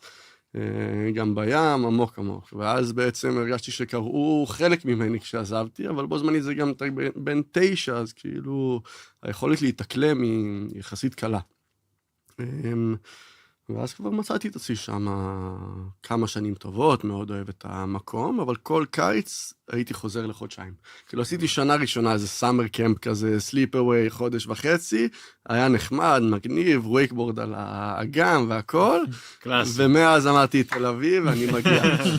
ואז כל קיץ באמת הייתי חוזר והייתי פה, וביום שעשיתי את כל התהליך לקולג'ים, והגשתי ומה שרציתי, הכל הלך בטוב. וכשהיום הגיע, אמרתי, טוב, בוא נהיה רציניים, ואני חושב שהובילו אותי איזשהו משהו מאוד מאוד בסיסי, של אבא שלי שירת, אני זוכר אותו, לוקח את המדים, שם אותם עם הנשק, שעוד בזמנו היה נשק בבית, כאילו, אינתיפאדה שנייה, אני זוכר, היה איזה משהו כזה סגור, והיה בה את הנשק של אבא, לא איזה גלוק, איזה M16 שהיה שם. ואני זוכר את זה מהילדות, ואני זוכר הרבה מאוד מהסיפורים שגדלתי סביבם, קשורים לצבא, והיה לי איזשהו משהו תמיד מאחורי, שידעתי שכשאני הייתי ילד היה מישהו שהגן עליי, וכשאני רוצה, בהינתנות וזה שאני רוצה לחיות במדינת ישראל, בטווח הארוך, אני לגמרי הולך לעשות את זה. ואז שהגיע היום, גם עם גרעין צבר, עליתי, עשיתי את כל התהליך, ועברתי לקיבוץ מעוז חיים, שם עבדתי במדגה תקופה, ובאמת קיבלתי את החוויה הקיבוצית, אולי לא המדגה של מעגל מיכאל, כן, יש ויש, כן? כן, אתה... אגב, אבל לפני זה, אני מבין את החוויה שלך בארץ, אבל בבוסטון, היית חלק מקהילה יהודית, היית חלק מאיזשהו youth camp כזה, שכאילו נתן לך את הציונות, או שזה, ההורים שלך, בוא תספר מה גרם לך לעשות את ההחלטה הזאת, כי בסופו של דבר, עשית בגיל 9, זה לא... נכון. אז הייתי בצופים שמה, בערך שנה, ובאתי מהצופים בעצם בשבט דיזינגוף בישראל, ואז הגעתי לשם, לצופים, שבוא נגיד זה היה קצת יותר דרדלה, ולא באמת התחברתי לסוג הפעולות ולאופי פעולות וכל מה שהיה. אז מצאתי את עצמי איזשהו לון וולף כזה ישראלי, כי כל החבר'ה הישראלים, היהודים, היו הולכים לצופים, ופחות התחברתי, כי זה באמת היה, זה לא היה לפרופר ישראלי עכשיו שהגיע מארץ ויודע מה זה צופים, המסגרת הזאת. אז באמת הייתי הכי מנותק, חוץ מהחודשיים שהייתי מגיע לארץ. לאורך השנה הייתי בפאבליק סקול, היו מלא, הגעתי בניוטון, שבבוסטון זה כאילו, השם השני זה ג'וטון. כל החברים שלי וכל הקהילה שלי היו יהודים. אבל לא ישראלים, יהודים. אבל לא ישראלים. יהודים, אוהבי ישראל, ציונות ברמה הכי גבוהה, ואם אני אחבר את זה לשנתיים, 3 האחרונות, כאילו, הגב הכי גדול שהיה לי. אבל אין קשר לארץ ישראל. אבל כל חודשיים שהייתי חוזר, הייתי מגיע למחנה קיץ של הצופים. היה בי איזשהו חלק שהיה פה, שהייתי חייב להשלים בצבירת אנרגיות בחודשיים האלה. וואו, עיתון את הסוללה שלך. הייתם מגיע לבד לארץ או למשפחה גם? גם וגם, אם הם מגיעים לשבועיים, אני נשאר חודשיים. אם הם מגיעים כאילו זה היה לא משנה מה, אני פה. ובאיזה גיל עלית? סופי כזה? 18. 18. כן. כאילו סיימתי תיכון וישר באתי. מדהים. נמשיך עם הסיפור שלך עוד מעט, ונחזור ליבה, שהגיעה לארץ לוחמת עם סכין בשיניים, פתאום מגיעה עם תוכנית נעלה, ומביאים אותך לבקו"ם, את הולכת לבד, זה כמו גרעין צבר, בוא תספר לנו על התהליך שלך להתגייס. אז בגדול, גם בי"א, גם בי"ב, כבר מדברים איך מתגייסים, מה זה צבא, אפשר לבחור תפקיד, וישר אחרי בית ספר, בספטמבר, אני מקבלת גיוס למחווה אלון. אני מאמינה שהרבה מכירים מה זה מחווה אלון. מה זה מחווה אלון אלה שלא מכירים ומה... רגע, אבל אני חושב שנעלה, כי נעלה זה תוכנית נעלה זה בעצם שהיא לפני צבא, כן. והיא תוכנית עם בית ספר. אני חושב שזה נכון. מגניב דווקא נכון. לדבר על זה. גרנו ביחד בפנימיה, פנימיה רגילה, רק מלא רוסים. כיף מטורף. אבל נעלה זה רק לרוסים או גם לאוקראינים גם וכל ארגנטינאים הסביבה? והכל. זה לא יש. רק רוסים, נכון? זה כזה יש ויש. נגיד בבית ספר שלי היינו רק דוברי רוסית. אוקיי. יש בתי ספר איפה שיש גם מהולנד, גם מכל מיני מדינות. כיתה שלי הייתה רק דוברת רוסית, וזה ממש כיף. אני מאוד אוהבת נעלה, זה כאילו, ואני עדיין ממשיכה להיות קצת בקשר עם נעלה. אבל באתם לארץ ללמוד עברית, לא? או שהמשכתם לדבר בעברית? לא ברוסית. באתי לארץ, לא חשבתי על עברית, לא חשבתי נראה לי על שום דבר וכלום. באתי כי אמרו לי, יבה, את רוצה לטוס לישראל? אמרתי, בטח, להישאר ברוסיה, או לטוס לישראל, איפה שיש ים, שמש, אנשים, אין ההורים, הכל כיף, תעשה מה שבא לך. אבל את ידעת שאת צריכה להתגייס כשאת מגיעה לארץ, נכון? כן, חיכיתי גם לזה. בסדר, את היית, היה לך הרבה מוטיבציה, אבל מה עם שאר החבר'ה בנעליהם?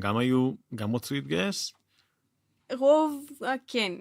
כי מההתחלה דיברנו על זה. זה היה ממש ברור והגיוני שאחרי נעלה אנחנו מתגייסים. יש חלק מהאנשים שלא כזה רצו, בכל מקום יש אנשים שלא רוצים להתגייס. אבל לרוב, כן, התגייסו, ועכשיו אנחנו קצת מדברים, וכזה טוב, אני עכשיו בלבנון, דעת דבש. מגניב. אז אתם מגיעים לארץ, ואתם, מה זה, כאילו תוכנית הרגילה של בית ספר, אתם עושים דברים אקסטרה, טיולים, בואו תספרו יותר על התוכנית עצמה ועל ההגעה לצבא. אז בגדול יש הרבה בתי ספר שהם מקבלים נעליסטים. בבית ספר שלי הייתי י"א י"ב. בערך זה אותו דבר, חוץ מזה שיש לנו מלא שעות של למידה של עברית. איזה שנה ראשונה 6 שעות ביום למדנו עברית. ואיך זה י"א י"ב רגיל, בלי שינויים. בסופו של דבר כולנו קיבלנו בגרות מלאה, אז התוכנית ממש כיפת, ובנויה טוב ונכון לדעתי, כי אנחנו גם הספקנו ללמוד עברית, אנחנו גם הספקנו קצת להכיר אנשים, כי התרבות פה בארץ הוא שונה לגמרי. שונה או שונה? את עם חיילים בודדים, אז... אז כן, לוקח זמן להבין מה מימו. קרה לי סיטואציה שפעם היה לי מישהו ידיד סתם ישראלי, והוא קצת דובר רוסית. ונכנסנו לאוטובוס רגיל, ואז הוא אומר שלום לנהג. שלום נהג. ואני בשוק, מה, אתה מכיר אותו? לא, למה? ואני לא הבנתי למה אומרים שלום, כי ברוסיה לא אומרים שלום. וואי. למי שאתה לא מכיר. וזה היה שוק ענק. ואחרי זה נכנסנו לחנות והוא עוד פעם אמר שלום, ושאל מה קורה. ובסוף גיליתי שכשאומרים שלום אז אומרים גם מה קורה ומה נשמע, וכאילו, למה? ופתאום גיליתי זה התרבות. התחלת לעשות את זה גם, או שאת... להסתכל על זה חברותי. כן, טראומה. ואחרי שאתם מסיימים את התיכון, אתם גרים באותו מקום, או כל אחד אחראי על הדיור שלו, איך זה עובד? י"א י"ב, אנחנו גרים ביחד באותו בניין, בנים במקום אחד, וכמובן במקום שני.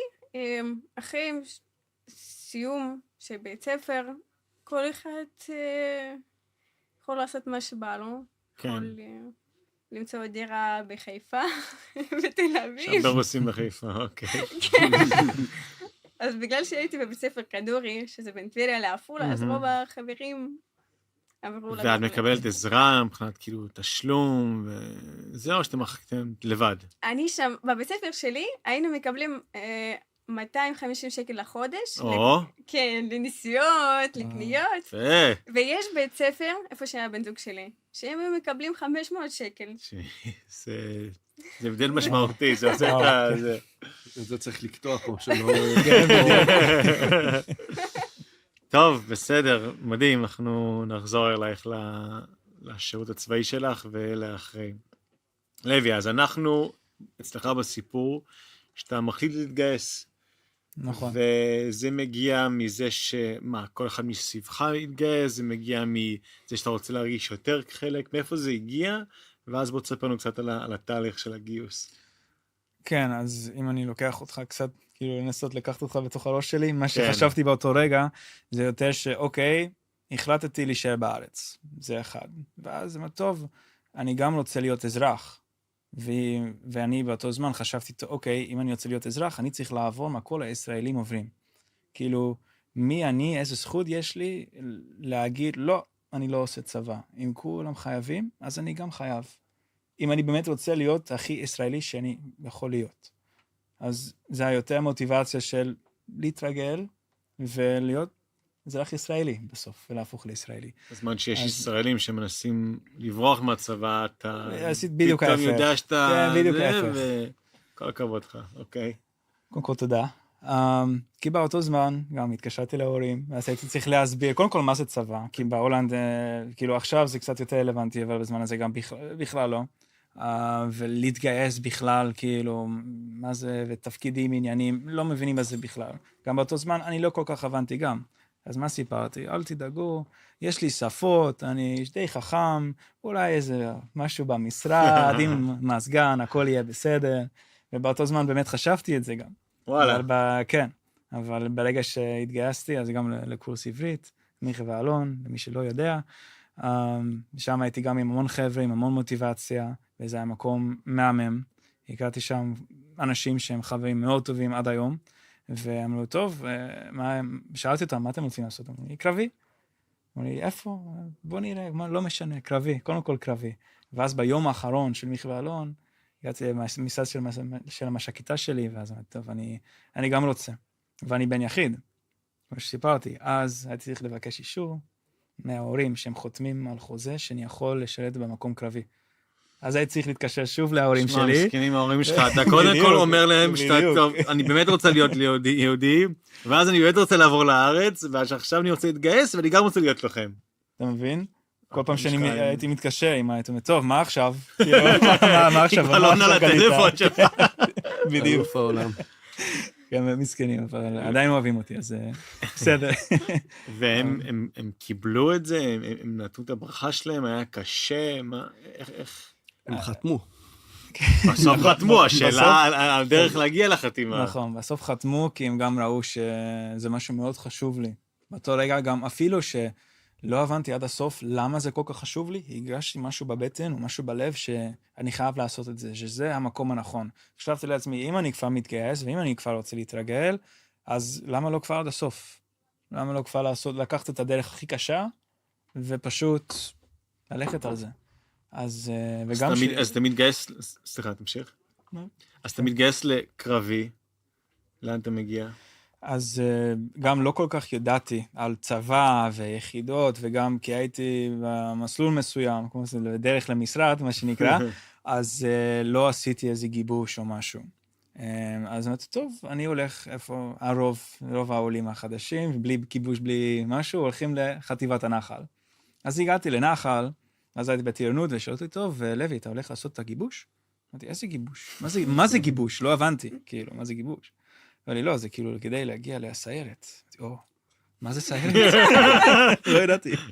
לא למדת את זה בכלל, לא? הייתי אמור לדעת את זה, כן? ולא שמתי לב. לא, טוב, סיירת, עניינים, לא הבנתי עד הסוף מה זה המשמעות של הדבר הזה. טוב, אני אנסה, מה יש לי להפסיד פה? אז עברתי את הגיבוש, ובסוף הגעתי לפרסה נחל בזמן הזה. כל מיני סיירות פה, מדהים. כן, עולים באים עם מוטיבציה בדרך כלל. מדהים, אז נכון. כן, אז עברתי את כל התהליך של סיירת נחל. כן. מדהים, לוי, אנחנו חוזרים אליך עוד מעט. רוי, אתה ישראלי, אתה אמריקאי, אתה כאילו מרגיש חלק משתי המקומות האלה, אתה מחליט להתגייס, אתה מרגיש כאילו שייך, אתה מרגיש שאתה קצת שונה, בוא תספר לנו על הרגשה שזה, הרגשה שלך שהגעת לארץ בתוכנית של עולים, של לא כזה ישראלים, ופתאום אתה מתגייס, אבל לא בדרך של הישראלי הקלאסי. לגמרי. אז באמת כל החבר'ה שלי, הישראלים שהייתי בא והייתי איתם בקריצים, אז התהליך הזה לוקח להם שנתיים. כאילו מתחילים במיונים, ואם זה טייס או יום סיירות, או התהליך הוא של שנתיים. ופתאום אתה בא, נוחת בקיץ, הייתי גרעין קיץ, ומתחיל תהליך של בזריזות, אני התמיינתי באותה תקופה לקורס טייס, שמה שלוקח שנתיים בערך, לקח לי 3 שבועות, כאילו מהמיון הראשון עד לגיבוש, והאינטנסיטי של זה היה מטורף, אבל מצד שני, כן היו לי חברים ואנשים שידעתי שכן עברו את אותם תהליכים שעזרו לי. עכשיו, גם בתוך גרעין צבר, מן הסתם, היו הרבה כתובות שיכולתי להשתמש בהן בשביל לנווט את התהליך הזה. אבל בפנים הרגשתי הכי ישראלי שיש. אני חושב שזה לא בהכרח כי הייתי הכי ישראלי, אבל כי רציתי להיות פה. כן. ורציתי לעשות את השירות הזה, הרגשתי שאני פה. כן. בחוץ, כשנכנסת ודיברת וישבת, כאילו אני אמרתי, טוב, זה ישראלי 100%, אני לא... אתה משלם לי, לא הייתי שם כסף שגרת בארצות הברית לתקופה כל כך ארוכה. גם כשהיית בצבא, אני מניח שהיו גם אצלך חיילים בודדים, בצוות, בפלגה, אתה התחברת יותר למקורות שלך, לישראלים, או שהיית קצת בין לבין? כי אני יודע בדרך כלל חיילים בודדים הם כאילו בקבוצה של החיילים בודדים, אתה יודע, זה כמובן שהם עם כולם, אבל אתה מתחבר לאנשים שהם כמוך, אז איך זה היה בשבילך? לגמרי, אז זה מצחיק, כי גם מי שאני בתור ישראלי, כאילו תל אביבי, זה לא היה אוכלוסייה שהלכתי אחריה. היה לי איזשהו אהבה לקיבוצניקים, למושבניקים, לאנשים שהם כאילו אנשי האדמה והקרקע של הארץ, ובאמת אליהם הכי התחברתי. יכול להיות שזה בגלל שבאמת לא היה לי את זה בארצות הברית, וזה היה משהו I was longing for, כאילו מאוד מאוד רציתי, והיה לי חסר שם. מן הסתם החיבור בצבא, אני חושב זה המלטינג פוט הכי גדול שיש, ואתה לומד להתחבר ולהכיר את כולם. ככה שגם דוס לא משנה איפה, שביום יום באזרחות כנראה שלא היה לי שום נושא לשיחה איתו, הפך להיות חבר קרוב. ובאמת השאלה הזאת של מי... אתה לומד להתחבר לכולם, אתה לומד לאהוב את כולם, מן הסתם במקום הראשוני, אז החבר'ה שהם היו חיילים בודדים, חוו את אותם קשיים ראשונים שאני חוויתי. ומי שעלה עם גרעין סבר לצנחנים במחזור שלי, אז הם היו החבר'ה הראשונים שהכרתי. והיה שם איזשהו חיבור ראשוני. אבל עם המסלול ואיך שהזמן עבר, מצאתי את עצמי הולך בתוואי לא ברור. בניווטים או... לא, בניווטים דווקא, זה תפקידי. אז אתה בצבא, ההורים שלך עדיין בבוסטון בתקופה הזאת, גם היום? עדיין בבוסטון. בבוסטון. אז אתה ישראלי, אבל אין לך את כל מה שלישראלים יש. זאת אומרת, הורים פה, כביסה, זה, אתה עדיין גר בקיבוץ. איזה קשיים היו לך בתקופת הצבא, שבוא נגיד לישראלי הרגיל, אולי לא יש, או דברים שלא ציפית עליהם? אז יש את הדברים שהם בייסיק, שזה כביסה ואוכל ודברים שהם לא בייסיק, הם מקשים, אבל הם די סטריט פורוורד. אני חושב שהמקום שהכי פגשתי את זה איפשהו הנפש פלוס הגעגוע הזה, שאתה רגיל לבית ואתה רגיל שהחבר'ה שלך חוזרים הביתה, והם הולכים לאמא, הם הולכים לאבא, יש את האוכל של אמא, הכביסה והכל זה מדהים, אבל זה מעבר, זה גם החיבוק וזה האהבה הזאת. אני חושב שאני פגשתי את זה, אני נשארתי בצוק איתן, ואחרי צוק איתן לחזור הביתה, וכל אחד חוזר לאמא שלו, ופתאום לא לחזור לשם, זה היה משהו שמאוד הקשה עליי, ועד היום, כי אנחנו עכשיו באמצע המלחמה, ואני מתקשר לאמא, ושיחה בטלפון עם אמא זה דבר נעים ותמיד מעודד, אבל אין את החיבוק הזה בסוף. אני חושב ששם זה היה המקום שהכי היה לי קשה. כי אתה יכול לדבר איתה, אבל לרגש ולאהבה יש איזושהי מגבלה. טלפונית, זומית, פייסטיים, לא משנה מה זה. ואיך אתה משלים את זה? אחת השאלות שאני עוד לא יודע לענות עליהן, אני חושב שבזוגיות יש מקומות שכן, את יודעת, יש את המקום הזה, אבל אמא ואבא אין מקום. יש... אז המלחמה השנייה שלך, שאתה עובר, בלי הורים, בלי לחזור הביתה וביציאה מעזה אחרי 24 שעות, אין לך את ההורים שבאים ומחכים לך באשקלון, איפה שזה יהיה. וואו. כן, זה אירוע שונה. היום אני כבר בן 31, והמצב שונה, ואני יודע להתמודד עם הדברים, אבל כשאתה ילד בן 18. זה הפעם הראשונה שאמא לא שם לחבק אותך. כאילו, אתה יודע, אנחנו מדברים פה בפודקאסט שהוא לחיילים בודדים, וכן יש לנו עולם שלם של חיילים בודדים, שפה אנחנו לא במשבצת הזאת, אבל של חסרי עורף משפחתי, ששם בכלל את המקום הזה של הבית, של החיבוק, וזו התמודדות שונה. אבל בתור בית שכן גדל, וכן מאוד היה קשור להורים, לאח שלי, אז פתאום עצם זה שזה קיים אבל רחוק, זה מהווה איזשהו... בא לי לפרוק, בא לי לחבק את אמא ולבכות לה בידיים, אבל בטלפון אני לא אבכה לה. כמובן. לפני שנעבור ליבא, אני יודע שהיום הצבא מנסה לעזור מבחינת ה-mental health. הם מנסים לתת פסיכולוג, ואתה יודע, זה עדיין כלוחם, זה לא מרגיש הכי בנוח, אבל הם עדיין מנסים, וגם מציעים כל מיני resources. בזמן שלך, הצבא ניסה לעזור, גרעין צבא ניסה לעזור, כאילו לאיזה אאוטלטים היו לך כדי להתמודד עם זה שהיית במלחמה בגיל 18? שאלה מדהימה. אני חושב שהמודעות בזמנו לא הייתה איפה שהיום. בלי קשר, אני שם רגע את המשבצת של החייל הבודד, חייל ככלל, המודעות לנפש היום, גם כך מחוץ לצבא, זה משהו שהוא ראש סדר עדיפויות. ובזמנו, זה לא היה משהו שדיברנו והצפנו ביום יום. ואני חושב שבעיקר... גם בגרעין צבר, גם שהחזרת הביתה, גם כאילו... לא דיברו יותר מדי. כן, כאילו, הצוות שלי חווה אירוע ו4 חבר'ה נהרגו. ומן הסתם ידעו שחוויתי משהו, שהיה איזשהו משהו, אבל הפתיחות סביב לדבר, לא הייתה משהו שקיים. היה קב"ן, היה פגישה של הצוות, פעם אחת. סגרנו את הבסטה, ואז פתאום 6 שנים אחרי זה, במסע של בשביל המחר, צצים דברים על החברים הכי קרובים שלך, ואני גיליתי שהבית שלי הוא הצוות שלי. המקום שאני יודע לקבל ממנו את התמיכה הנפשית הכי חזקה שיש, נמצא במקום הכי קרוב שיש, אבל לא ידענו את זה.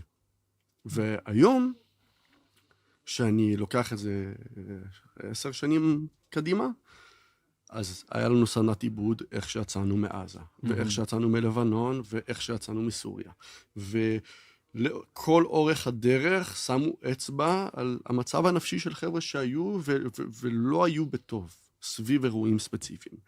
ובנוסף לכל הדבר הזה, בזמן אמת ידעתי שיש לי את הצוות.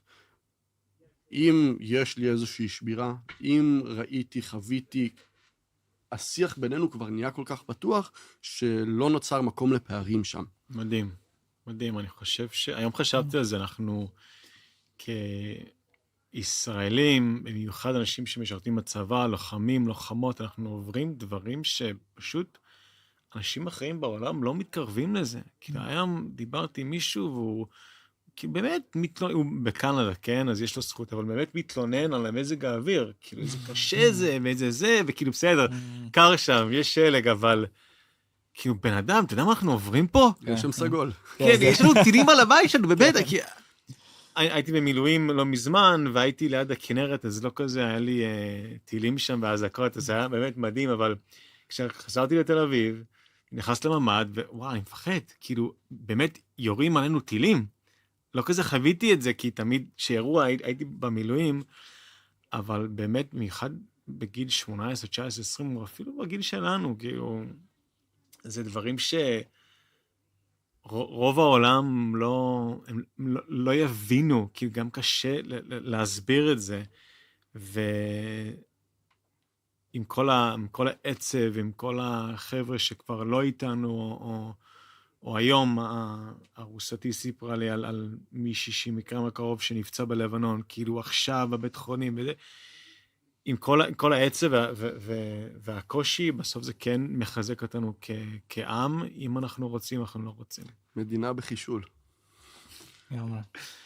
אנחנו נעבור ליבא, ואני רוצה קצת לשמוע על השירות הצבאי שלך, על החלטה להיות לוחמת, לא לוחמת רוסיה, אבל לוחמת ישראלית, ותכניסי אותנו קצת לחוויה שלך.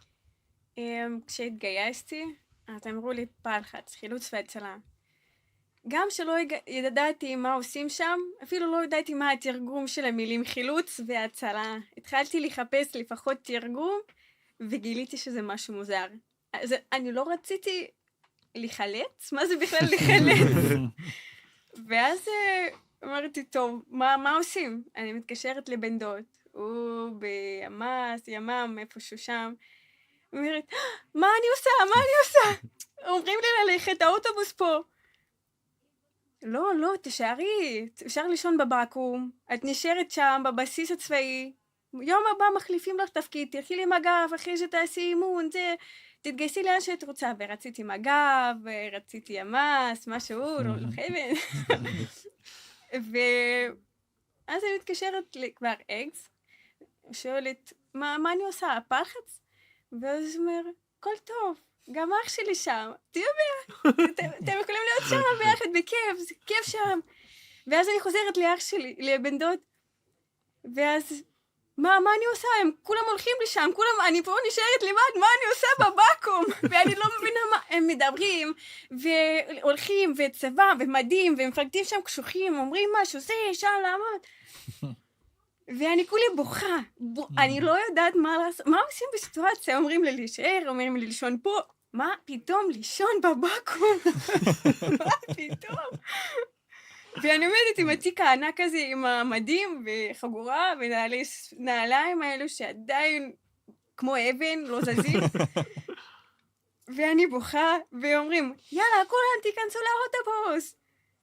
ואני, בן דוד, טוב, אני הולכת, ביי. ואני נכנסת לאוטובוס, בוכה, לא, ואנחנו ניסינו... היית לבד, לא היה לך חברה, לא היה לך... כלום, וגם השפה, קומסי קומסה. קומסי קומסה. ידעתי לספור, מתמטיקה, קצת כזה, אמרנו, עוד לומדים פיזיקה, אבל צבא, נשק, משהו אחר. וטוב, עולים. הגענו לבסיס, ופתאום המפקדים מתחילים לצעוק, תעמדו! ואני לא מבינה מה הם אומרים. הם כאילו מדברים ממש מהר. ואני אומרת. יש לי תיק ציוד, יש לי תיק צבאי, אין לי מחשבות, כאילו, כן, זה חוסר. ואני רואה שכולם מרימים תיק ורצים. טוב, יאללה, גם אני. רצים ביחד. עומדים, זזים. טוב, יאללה, עומדים, זזים, יאללה, ממשיכים. זה גם מפחיד, גם מצחיק. כאילו, אין מילים. כדאי ללמוד כמה מילים לפני שמתגייסים. מומלץ. צריך להגיד לנעלה להגיש מהאלון, משהו. וזזנו. מה זה פלחס? איך גיליתי? התחלנו לעבוד עם הכלי חילוץ. דיסקים, גנרטורים, וגם לוחמה רגילה, גם נשקים, גם כל מיני דברים.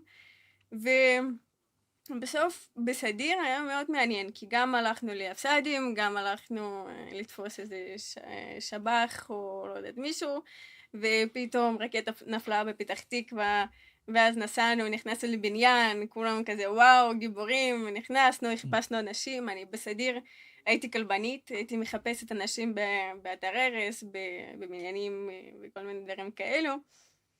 זה היה מאוד מעניין.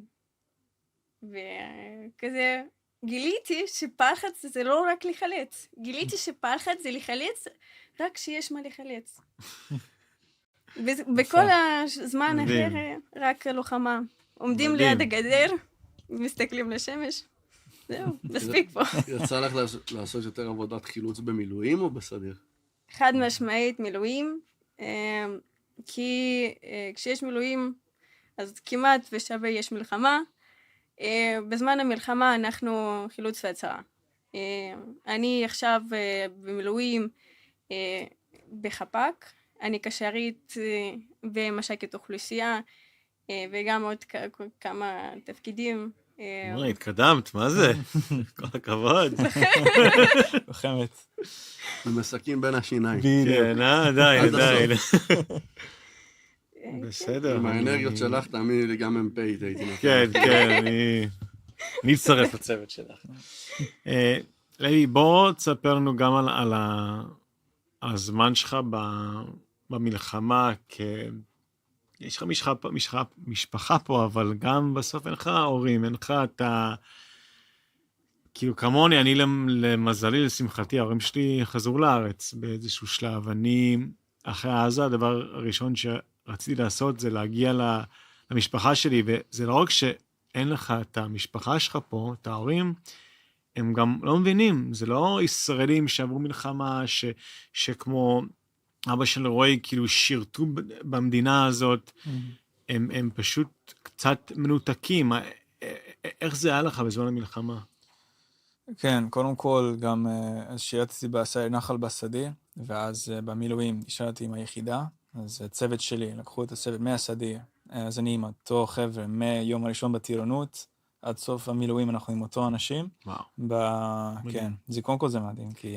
זה לא קורה לכל אחד, אין לי מושג איפה הצוות שלי, זה באמת זכות, זה באמת זכות שלקחו את כל הצוות, וקיבלנו תפקיד חדש בכוח, כאילו גם כוח חילוץ, סוג של כוח חילוץ, אבל מתחת אש, זה באמת כאילו בשטח, אנחנו זה על התחת של היחידה, של הסדירניקים, ואם משהו קורה, אנחנו שם בתוך דקה, 2 דקות.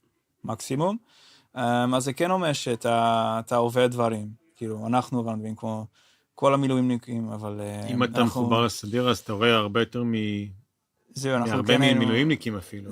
כן, זה גם הקטע, אני חשבתי על זה המון, חשבתי כאילו כאילו לוחם במלחמה, זה תמיד יכול לתפוס אותך, לא משנה איפה אתה חושב שאתה הכי אחורה, תמיד משהו יכול לקרות בהפתעה, אבל אנחנו חיכינו כל הזמן להקפצה, כאילו הקפצה, יש אירוע, ואז אנחנו קפוצים, ויודעים שקפוצים לאירוע, כאילו משהו חם, וזה קשה. קשה שזה כל הזמן דרוך, וקשה כאילו אז להשתחרר, וגם כשאני מגיע הביתה, הגעתי הביתה לבית ריק, כאילו או שותפים, אם הם היו בבית, אם הם לא במילואים, וזה כיף, אפשר לשבת איתם בירה, מספרים סיפורים, מספר סיפור שלי, הוא סיפר סיפור שלו, אבל גם בדיוק כמו שרוי אמר מקודם, שזה לא איזה חיבוק של אמא, זה לא, הנה, יש לך קצת אוכל, תשב, בוא לדבר ביחד על מה היה. או משהו כזה, וזה היה לי מאוד חסר. אז חוויה קשה לחזור הביתה, אבל אני חושב ספציפית לחיילים בודדים, פה נכנס הכוח של הקהילה, שאנחנו פה לאחד ושני, ועוברים את זה ביחד, ושזה קושי שאנחנו מביאים הכי טוב, כי כולם פה עברו את זה, ויש בזה גם כוח, אני חושב. אני מסכים לגמרי, אני חושב שהמקום של זה, כשאתה בא הביתה יש לך מקום בטוח, לפרוק, לדבר, אתה מדבר פה על אירועים שהם אירועי קיצון, שאתה בא וצריך לפנות מה שהיה, ולפעמים גם צריך לדבר את זה. ולא כל כך נעים ללכת וליפול על איזה מישהו רנדומלי ברחוב על כוס קפה על מה שחווית. אלא אימא, ואם לא, אז הקהילה הזאת. ואתה מדבר על הצוות שלך שקיים ועד היום ביחד, מן הסתם למדתם גם את זה. נכון, נכון מאוד. זה מצוין שיש לך את זה, ואני מאוד שמח שיש לך, שיש לנו, אבל זה מספיק בשבילך? האמת שלא. אני חושב שזה מאוד אינדיבידואלי. אני יודע שגם, זה גם, שוב, לפחות בשבילי, שכל הזמן הלוך חזור עם מילואים, אתה חוזר לאזרחות, או מנסה לחזור לאזרחות, אתה כאילו מנסה להמשיך כמו רגיל, ואז כמה חודשים אחרי עוד צו.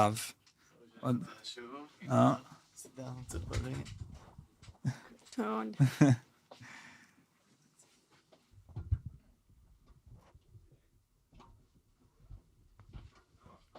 תן לו.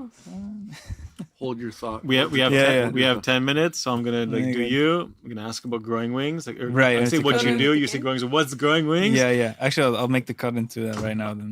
Yeah, and then let me ask you what growing wings, okay. and then like 2-3 minutes on your life now, 2 minutes on your life, and then we'll close it. סבבה. ספיישל. האמת שלא.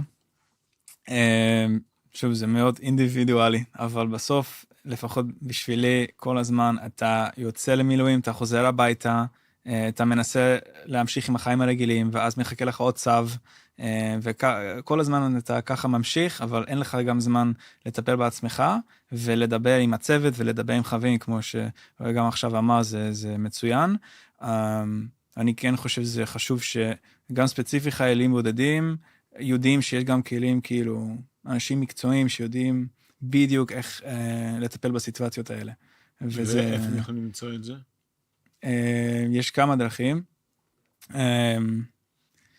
כאילו, אתה רוצה שאני אפתח את זה? כי אז תעשי לשאול, זה אחלה גשר לזה. טוב, אז קלטת את עצמך. כן. לא נורא. נכון, אני מסכים איתך עם זה אתה צודק, אני חושב שכל החיילים, אבל במיוחד חיילים בודדים, שאין להם את התמיכה של ההורים וכו' פה, הם צריכים טיפה יותר. אני מכיר כמה ארגונים, יש לנו במקרה ארגון משותף שכולנו חלק ממנו, ואני חושב לוי אתה קצת אפילו מתעסק בזה יותר, אז בוא תספר לנו מה תעשה היום, ומה זה הארגון המדהים הזה שאתה עובד בשבילו. מהמם, אז אני מנהל קהילה של עמותה בשם מצמיחים כנפיים, שאנחנו גם רשום, אם מישהו רואה את זה ויזואלי, for lone soldiers, by lone soldiers, וזה אומר שזה קהילה מחיילים בודדים לחיילים בודדים, כי אנחנו בתוך חיילים בודדים יודעים הכי טוב להבין את החוויות האלה, וגם להבין איזה פתרון צריך לאיזה בעיה. אז יש לנו גם פתרון פרקטי, לדברים כמו דיור, הובלות, וגם אומר שיש לנו סיוע נפשי, אם צריך. דרך פרטנרים שלנו, שאפשר לעשות בשפה שהכי נוח לך. אם אתה לא מגיש בנוח עם העברית, ובוא נגיד, סתם דוגמה, הגעת מרוסיה, אז אפשר לעשות את זה ברוסית, צרפתית, ספרדית. לעשות את זה בשפת אם, זה יכול לעזור, כי עדיין יש פה את הפער, שאם אני הולך דרך, זה גם מהמם, במשרד דרך משרד הביטחון, או מה שצבא נותן לי, אולי זה לא מספיק לי, כי זה גם בעברית, וזה גם אולי קצת רחוק ממני, אז לעשות את זה דרך עמותה, וגם דרך קהילה של אנשים שאני כבר מכיר, זה יכול לעזור ממש. הלוואי היה דבר כזה שאני הייתי חייל בודד. אבל טוב, יש לי שתי שאלות, ואז נעבור לרועי. אם אני חייל בודד ומקשיב לפודקאסט הזה ורוצה לעזר בכם איך אני עושה את זה, ואם אני ישראלי שרוצה לתמוך או לעזור, מה אני יכול לעשות כדי לתמוך בארגון הנפלא Growing Wings באנגלית? שאלה מצוינת, יש לי תשובה לשניהם, זה האתר שלנו, www.growwings.org. Growwings. growwings.org. אוקיי? נכנסים לשם, יש שם טופס שאתה יכול למלא, בתוך חייל בודד, בתוך מישהו שרוצה לעזור, בתוך מישהו שרוצה להיות חלק מהקהילה, מישהו שרוצה סתם להגיד שלום, הכל הפניות מגיעות עליי, ואני מחכה לכם, לכולם. ומה עם אלה אנשים שמקשיבים ורוצים לתמוך ב-Growing Wings, איך הם יכולים לעשות את זה? גם באתר? כן, אותו דבר, דרך האתר, הכל מגיע אלינו, ומשם זה שיחה, ונבין בדיוק מה בן אדם צריך או רוצה לתת, וככה נתקדם. מדהים, מדהים, טוב. אפשר אני אכנס באמצע, אני מאוד מצטערת, כן? אבל רוצה להצטרף למילים שלך, זה מאוד מאוד חשוב, ובזמן הסדיר שלי, היו תקופות פחות כיפיות, ולא ידעתי איך להתמודד, כי באמת לישראלים בדרך כלל יש פה הורים, והם מתקשרים ואומרים, אמא, היא אומרת לי לעשות את זה, ואני לא רוצה, תבואי, תביא לי אוכל, ובאיזשהו שלב באמת הרגשתי רע, ולא ידעתי מה עושים עם זה, כי אף אחד לא מקשיב, מפקדים עושים מה שהם רוצים, החיילים, כאילו זה בלגן את האמת, ובאמת באמת מאוד עזרו לי בעמותה שאז פניתי, ועד היום אני טיפה בקשר איתם, ויש מלא עמותות ומלא חברות שעוזרים ונותנים תשובה, ופשוט אומרים, טוב, את לא לבד, אתם לא לבד, וזה משהו שמאוד מאוד חשוב לזכור. אנחנו חיילים בודדים, לא משנה, עולים חדשים, אף פעם לא לבד, ותמיד, תמיד, תמיד צריך לבקש עזרה ולא לפחד מזה, זה טוב לבקש, זה כיף, ובסופו של דבר כולנו רוצים לתת ולקבל ולעשות את הסיבוב במעגל הזה, אז אני מאוד מצטרפת למילים שלך. מדהים, מדהים. אז לפני שאני אעשה ראפ-אפ, אז רועי, אני גם אשמח שתגיד מה הקשר שלך ל-Growing Wings, מה חווית, אם חווית, שהמאזינים יקשיבו למה שיש לך להגיד על העמותה. באהבה. אז האמת שמתחבר מאוד למסע של לוי. בעצם Growing Wings התחיל במטרה קצת שונה למה שהוא הפך להיות היום. המטרה בתחילת הדרך, אז זה היה 2018? 2019. שבעצם היה מטרה לקחת חבר'ה, עולים, גם ישראלים בודדים, שלא חוו מסע לפולין, לנסוע למסע. בעצם לגשר על איזשהו פער של הישראלי הפשוט יש, ולמי שהגיע בצורה שונה אין. ולוי בעצם הוא היה חלק מהמסע הראשון שהיה אמור להיות, ואז הקורונה קרתה ולא היה מסע. ואז מקס, שתכירו בהמשך, די רץ עם הוויז'ן של Growing Wings להרבה מאוד כיוונים, ואמר, יש פער שלישראלי יש הכל, ולחייל בודד אין הכל. אז איפה הנקודות שבהם אני יכול להיכנס ולגשר על הפער הזה? וזה היום בהרבה מאוד צורות, זה בא על ידי ביטוי בדיור, בהובלה, בדברים בירוקרטיים ושפה. ובעצם Growings, בזכות לוי ומקס ועוד הרבה אנשים שנכנסו לתהליך לאורך הדרך, הפך להיות ארגון שעוטף חיילים בודדים על ידי חיילים בודדים. והיום החלק שלי, בעצם קמתי עם עוד מספר אנשים מקרן הישג את מכינת הישג, שהיא מכינה קדם צבאית לחיילים בודדים, שהיום עובדת בשיתוף פעולה עמוק עם grow wings, עם מצמיחים כנפיים, ובעצם מה שאנחנו נותנים זה את הבית הראשוני, למי שעולה או מי שכבר נמצא בארץ ומוגדר או עתידי להיות מוגדר כחייל בודד, ונותנים לו את כל מה שהמכינה נותנת, אבל עם הערכים הספציפיים למה שהוא עתיד לחוות כחייל בודד. מדהים, אני זוכר שאני התגייסתי ב-2009, הרבה לפניכם, סתם, קצת לפניכם, באמת, היה גרעין צבר, והייתה עזרה הבסיסית שהיה מדהים, אבל מעבר לזה, כמו שאמרת, לא כזה היה הרבה. ועם השנים הם קצת התקדמו, אבל מתי היית בסדיר? באיזה שנה? 2020. 2020, לא כזה מזמן. אבל עדיין לא היה כזה... נכון. זה רע. היום באמת מרגישים את זה. אפילו ב-2020 זה לא היה משהו. נכון, אני זוכר כאילו העזרה הכי גדולה זה היה איזה קבוצת פייסבוק, אנשים טובים למען חיילים בודדים, אני צריך ספה, ואז איזה מישהו לא יודע, מראש שאני אקרא, הוא אומר, טוב, יש לי ספה, ואיכשהו... והיום, עכשיו שאני מסתכל על העמותה של מקס ושל כולנו, growing wings, grow wings, באמת, זה דבר מדהים. כאילו, לי, אני במילואים, איזה מישהי רשמה, יש איזה חייל בודד, לא הכרתי אותה, קשרתי למקס, כאילו, מקס זה המנכ"ל, אלה שמאזינים, הוא ישר כאילו טיפל בזה, והוא אמר לי, כאילו, החלום שלי זה שכאילו, כל חייל בודד, כל בעיה שאין לו, אנחנו נפתור בשבילו. הוא עושה את זה עצמאית. כן. הוא לוקח כל מקרה ונכנס אליו. זה כזה הוא, ואני חושב שאני עובד איתו גם על משהו שונה, שכמובן הוא עובד על מיליון דברים, אבל זה כיף לדעת שהיום חיילים בודדים שמגיעים בלי משפחה, בלי הרבה תמיכה, יכולים לפנות למקום הזה, אם צריכים דירה, אם צריכים, לא יודע, ספה, מיטה, ולדעת שיש מישהו שיעזור להם. הכי חשוב זה באמת להרגיש חופשי ולפנות. לא להחזיק שום דבר בפנים, וכל דבר שצריך פה עזרה, לדעת שיש כתובת. נכון. כל פנייה. growwings.org. growwings.org. מצוין. טוב, חבר'ה, היה שעה כיפית. אנחנו ביום העצמאות הזה, עם כל הקושי שעברנו, אנחנו גאים להיות ציונים, ישראלים, עדיין חיילים בודדים, למרות שאנחנו כבר מילואימניקים בודדים. אתה כבר החזרת את ההורים לארץ. בסדר, תן לי את זה. סתם. once a lone soldier, always a lone soldier. אבל באמת, אנחנו רוצים להגיד תודה לכל החיילים בודדים שמגיעים והגיעו ומשרתים, ואנחנו איתכם לכל דבר. אחלה. תודה רבה. יאללה. כל הכבוד לך, נוי. מקס, שמע, בול בזמן גם.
everyone. Folks, Yom Ha'atzmaut, Independence Day.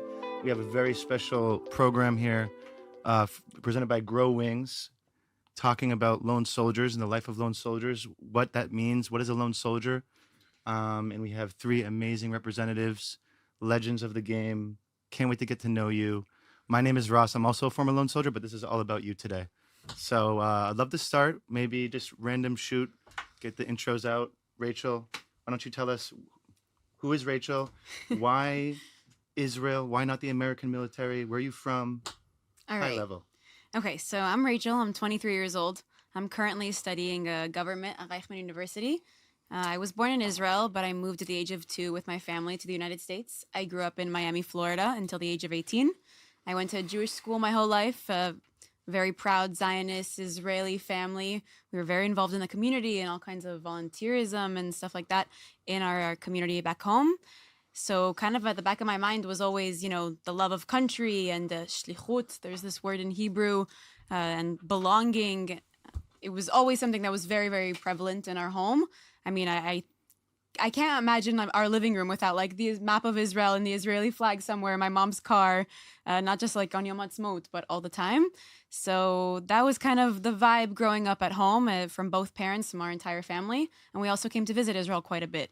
And the decision to come to Israel, I always say that it was like an obvious one, but not so obvious, because I knew that at some point in my life, I wanted to end up in Israel. Like I wanted to live here, have a family here, Your whole raise life. kids here. Yeah, Your this whole was life. like a muvan me'elav kind of thing.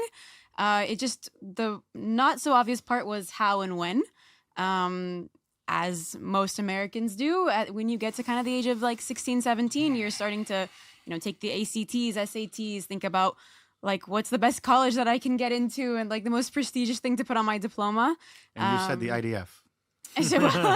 I did apply to colleges. The University of IDF. Exactly, the University Yeah. of Tzal.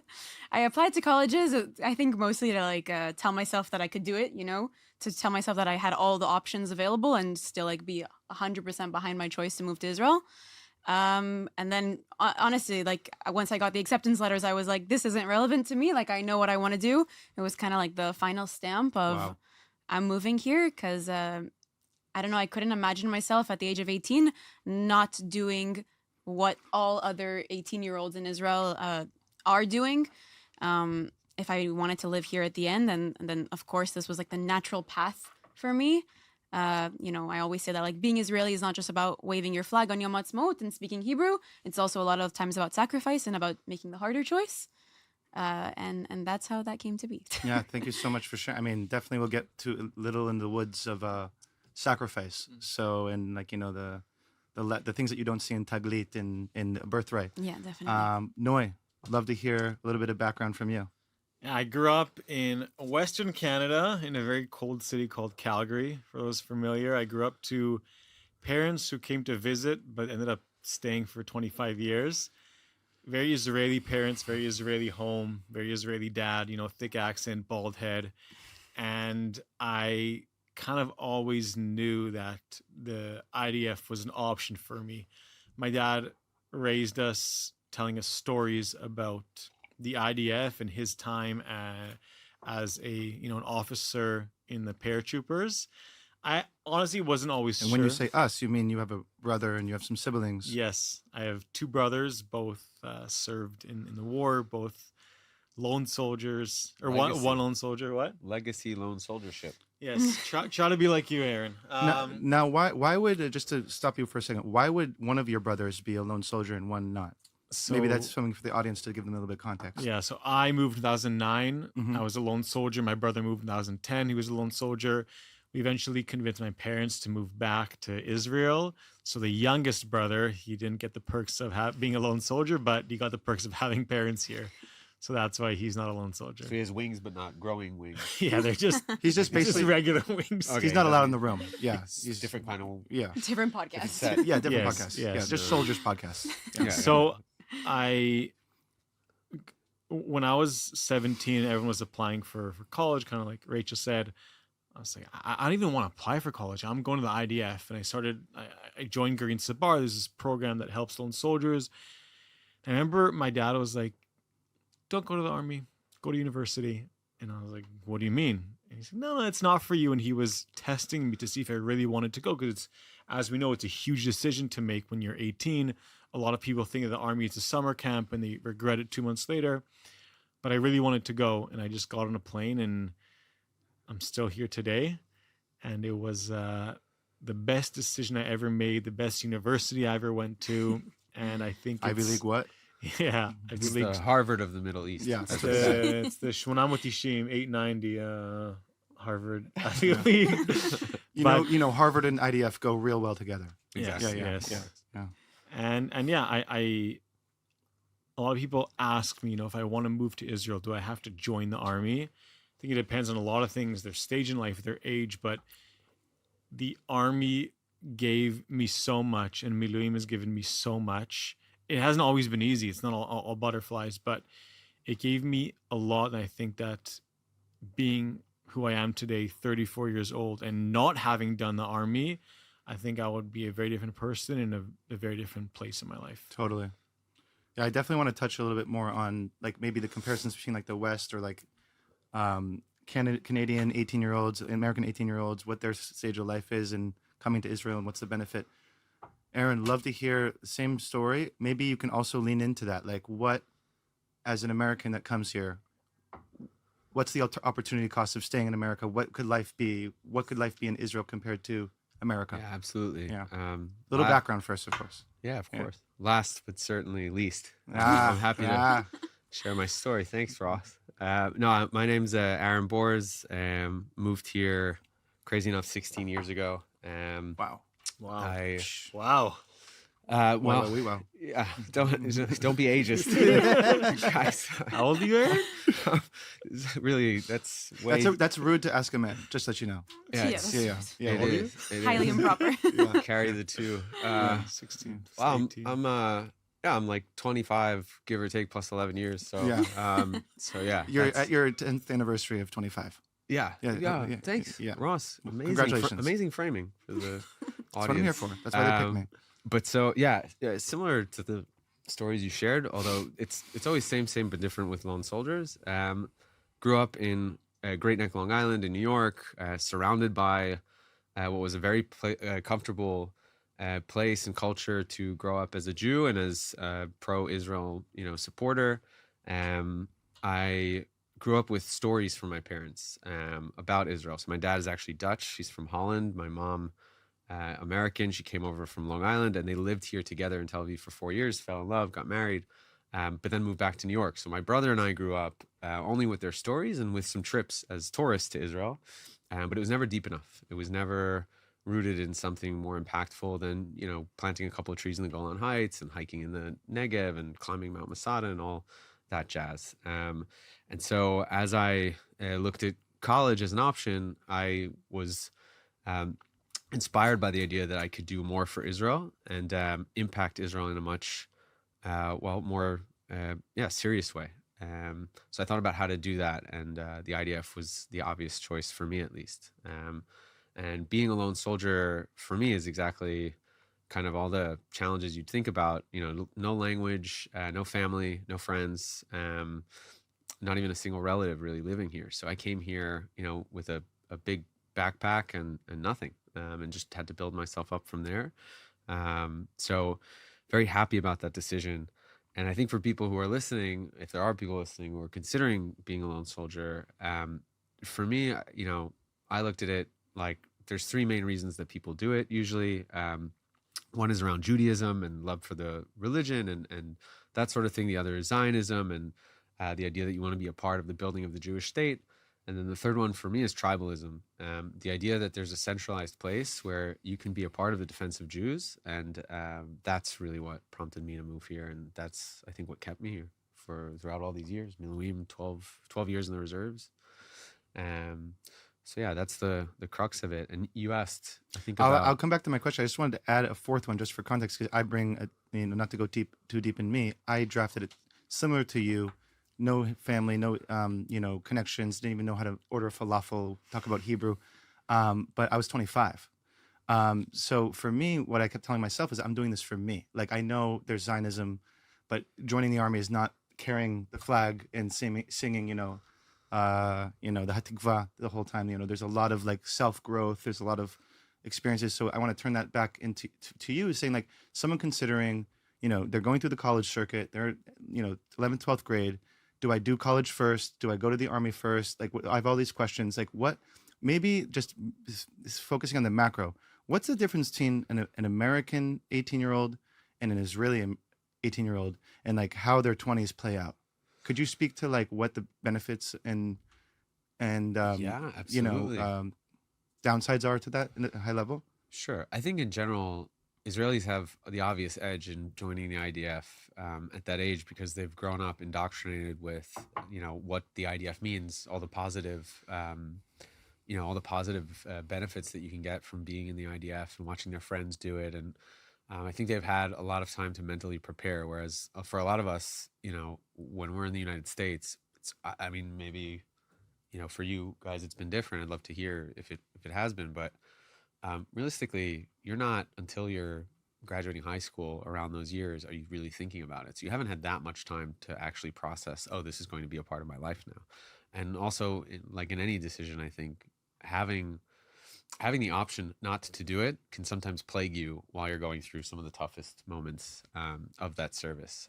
So I think those two things make it, particularly tough to do that as a foreigner versus someone who grows up here. And then throughout the 20s, there's a mental edge you get as somebody who does any military service. I think especially the IDF, where it's everyone together. It's not some kind of stigma or people from a specific socioeconomic background. It's people from all over this country, all over the world, obviously, for all of us sitting here, and coalescing in one place with one clear mission. And you learn just incredible, mature values at a very young age that stick with you at a time when you're really shaping who you're going to be as a young adult. And so you carry that with you, the work ethic, the camaraderie, just so many positives with you into college. Yeah. And then of course a career thereafter.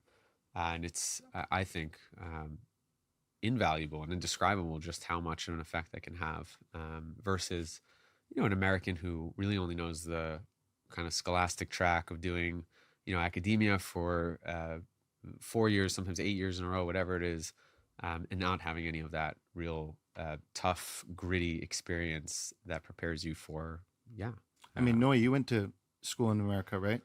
Like your second degree. Yeah.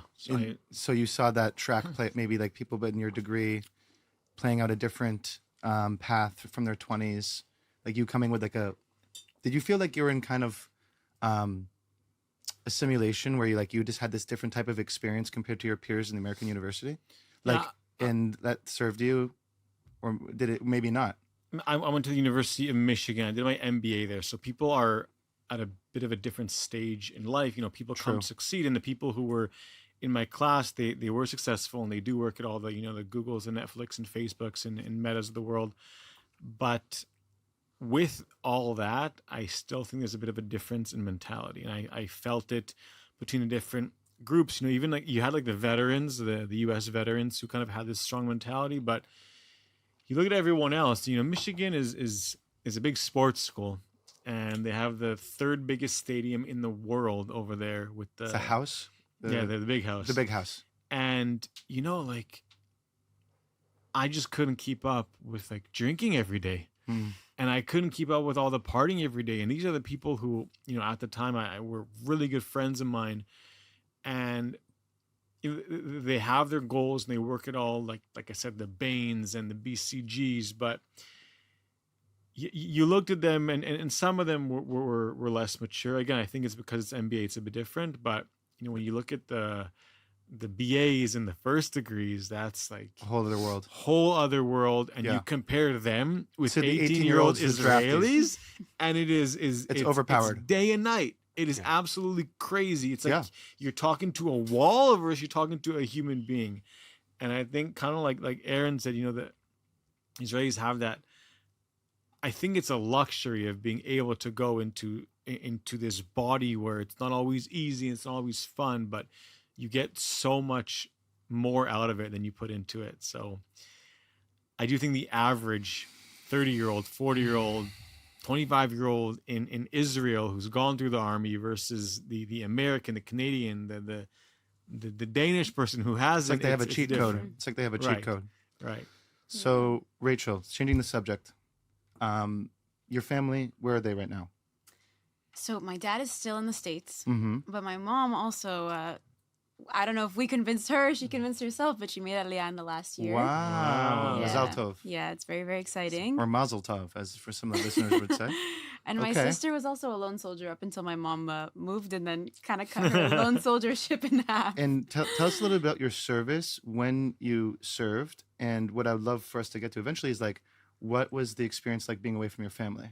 Like, Right. like what was like the internal struggle, and then also maybe like, or not struggle. I'm not just putting not trying to frame the question, but also like, where did you find your sense of family otherwise? Does that make sense? Yeah, of course. So I also made Aliyah with Garin Sabar, which is one of the organizations that helps lone soldiers. I had an incredible experience there. I lived on the moshav that I was assigned to for 2 years. I really, really loved the group, the people in charge of us, everything. So the sense of family first came from them, even before I drafted. From the Green. From the Garin. How many kids or we were folks in the Green? 18 of 18 us. Greens. Yeah. And it was like men, women split pretty even. Yeah, pretty even. Also, most of us were like the 18-year-olds, so it was pretty same mentality. Not like 25 and 18 in the same room, but it was very same mentality and all very motivated people. So we had a couple months before we drafted that was kind of prepping us for perhaps what we're gonna experience a little bit. Learning Hebrew, all kinds of stuff like that. And then I drafted in December of 2021. And I drafted. I remember specifically the draft day was one of the worst storms that Israel had that winter, and my parents obviously couldn't make it. So This was 2021. This was 2021. It was like the end of COVID, kind of. And so my host family from the moshav ended up driving me to the Lishkat Giyus. Before you get to absorption center. Yeah, exactly. So they ended up driving me, and I remember driving the whole way and being like, they are the most incredible people in the world, but I wish my parents were here driving me instead. I wish the last photo that you take before was kind of got you in the feels. It definitely gets you in the feels. Yeah. But that was because of that was like a happenstance. That was just because of the storm, the flights were canceled. I mean, it wasn't even the flights. Saying... My parents were like, "We'll come for the ceremony," because it's also very expensive, of course, to come from the States every time. And I don't know, for my sister's youth, they came, so there's older sister privilege. Yeah. But yeah, so you just got to make sure that you remind them that every single time. Right, it's at your wedding, I'm like, "Do you guys remember that this is what you?" You have such a good card to use. Yeah, you do. It's holding over their heads. Yeah. But yeah, so the draft was alone, but it was okay because again, I really was privileged to be able to be with the host family and for them to drop me off and take all the silly photos of me with a sign and all kinds of stuff like that when you and your big bag and just how does it confused looking. Talk that's so interesting, host family. I know we're all kind of accustomed to hearing that, but explain how that happens, how the organization of which family you get, what does it mean to be a host family? What did they what's the value or things that you saw there? You're so grateful for it. My host family are genuinely some of the better people I think I've met in the world. I am still in contact with them. They had 3 daughters, so it was also very natural to I'm an older sister to, of course, my younger sister Sarah. So it was also a very natural fit. And what does it mean? Basically, from the beginning, the moment that you get to the moshav or the kibbutz, with Garin Sabar, that's how this works. You kind of go over to them for dinners, for Shabbat. I did some holidays with them, and because my family was so amazing that they picked me up from wherever I needed if I was stranded, and dropped off a bunch of sweets whenever I was feeling down, and really taking on this responsibility as an Israeli is such a big thing, and especially if you take it and give it 100%, it's an amazing thing that they do. so not an obvious thing to be doing, especially when you're already parents to other kids. Some of the host families, like, were parents to kids that were drafting at the same time. So it's kind of dealing with, like, this, like, lone soldier that doesn't even speak so much Hebrew, and, like, my kid that's going to the Lishkat Gius, and it's an amazing, amazing thing. Did they call you bat, daughter? Or Yeah, they did. That's- They're great. I know, like, their extended family also, and, like, they keep telling me to come sleep at their house and this. They're like, if you don't like your room in the Gareen, like, come sleep over. Yeah. So in a they're way, awesome. the lone and lone soldier is kind of like a psyop. It's kind of like, it's not. I don't know. Like, are we really alone? Maybe not. I mean, kind of yes or no. Yeah, But people are here to exactly. help. Seems like. I think Did you it's, guys like, have very host different, families as yeah. well? I You were in Green. I had a crazy. I went through Macha, which is Right. basically like Speak to. like, oh, thanks for coming. Now fend for yourself every day until your service Lovely. is over. And it was very poorly set up. This was at a time when I think a lot of the rapping that you see now around lone soldiers didn't exist. So really, like a Yeah. When did you pretty draft? flimsy When did you system. draft? Well, that's you know. 2009. You don't have to age me again. Yeah, I think, More than It's I think you're aging. I think you're Focus on aging. the podcast. I think you're aging yourself. 16 at this years point. ago was yo. No, but it's the reason. Okay, now we've destigmatized how old you are. So March, Like in 2009, 2010. why is it different in 2010 as a 2010, lone soldier than it is now?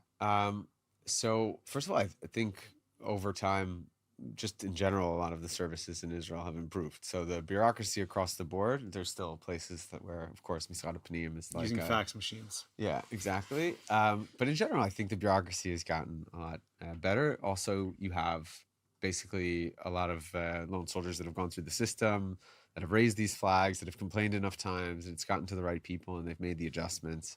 Also, inflation, so they just, I don't know, give more money now. But no, The shekel's strong. But We were getting 700 shekels a month. Correct. If you remember. Wow. I actually had two crazy. Okay, I'll tell these two quick stories. So You have a lot of crazy things, but we'll get Yeah, to each and every one. But I'll just say, for me, and I hope this doesn't exist anymore, two things that blew my mind, but everyone told me, like, that's classic Israel. But at the time, it just seemed really... Number one is that in their system, they put me as a non-lone soldier so that I never actually got the benefits of lone Get soldiers out. until like a year in. So that's just a filing mistake, but it took a year to correct. See, it's not like you get that time Did you back know or it that the peace whole- of mind back. Did you know it the whole time? So I couldn't live on a kibbutz, which was my dream. So like you said, you're on a moshav. I couldn't actually get that experience till like a year in. But honestly, it worked out for the best. I went to live in Ein Gev, had an amazing experience, like journey. I lived in like 4 different places before then, so I got to experience got to live in Kfar Saba. That's everyone's dream, right? Is it?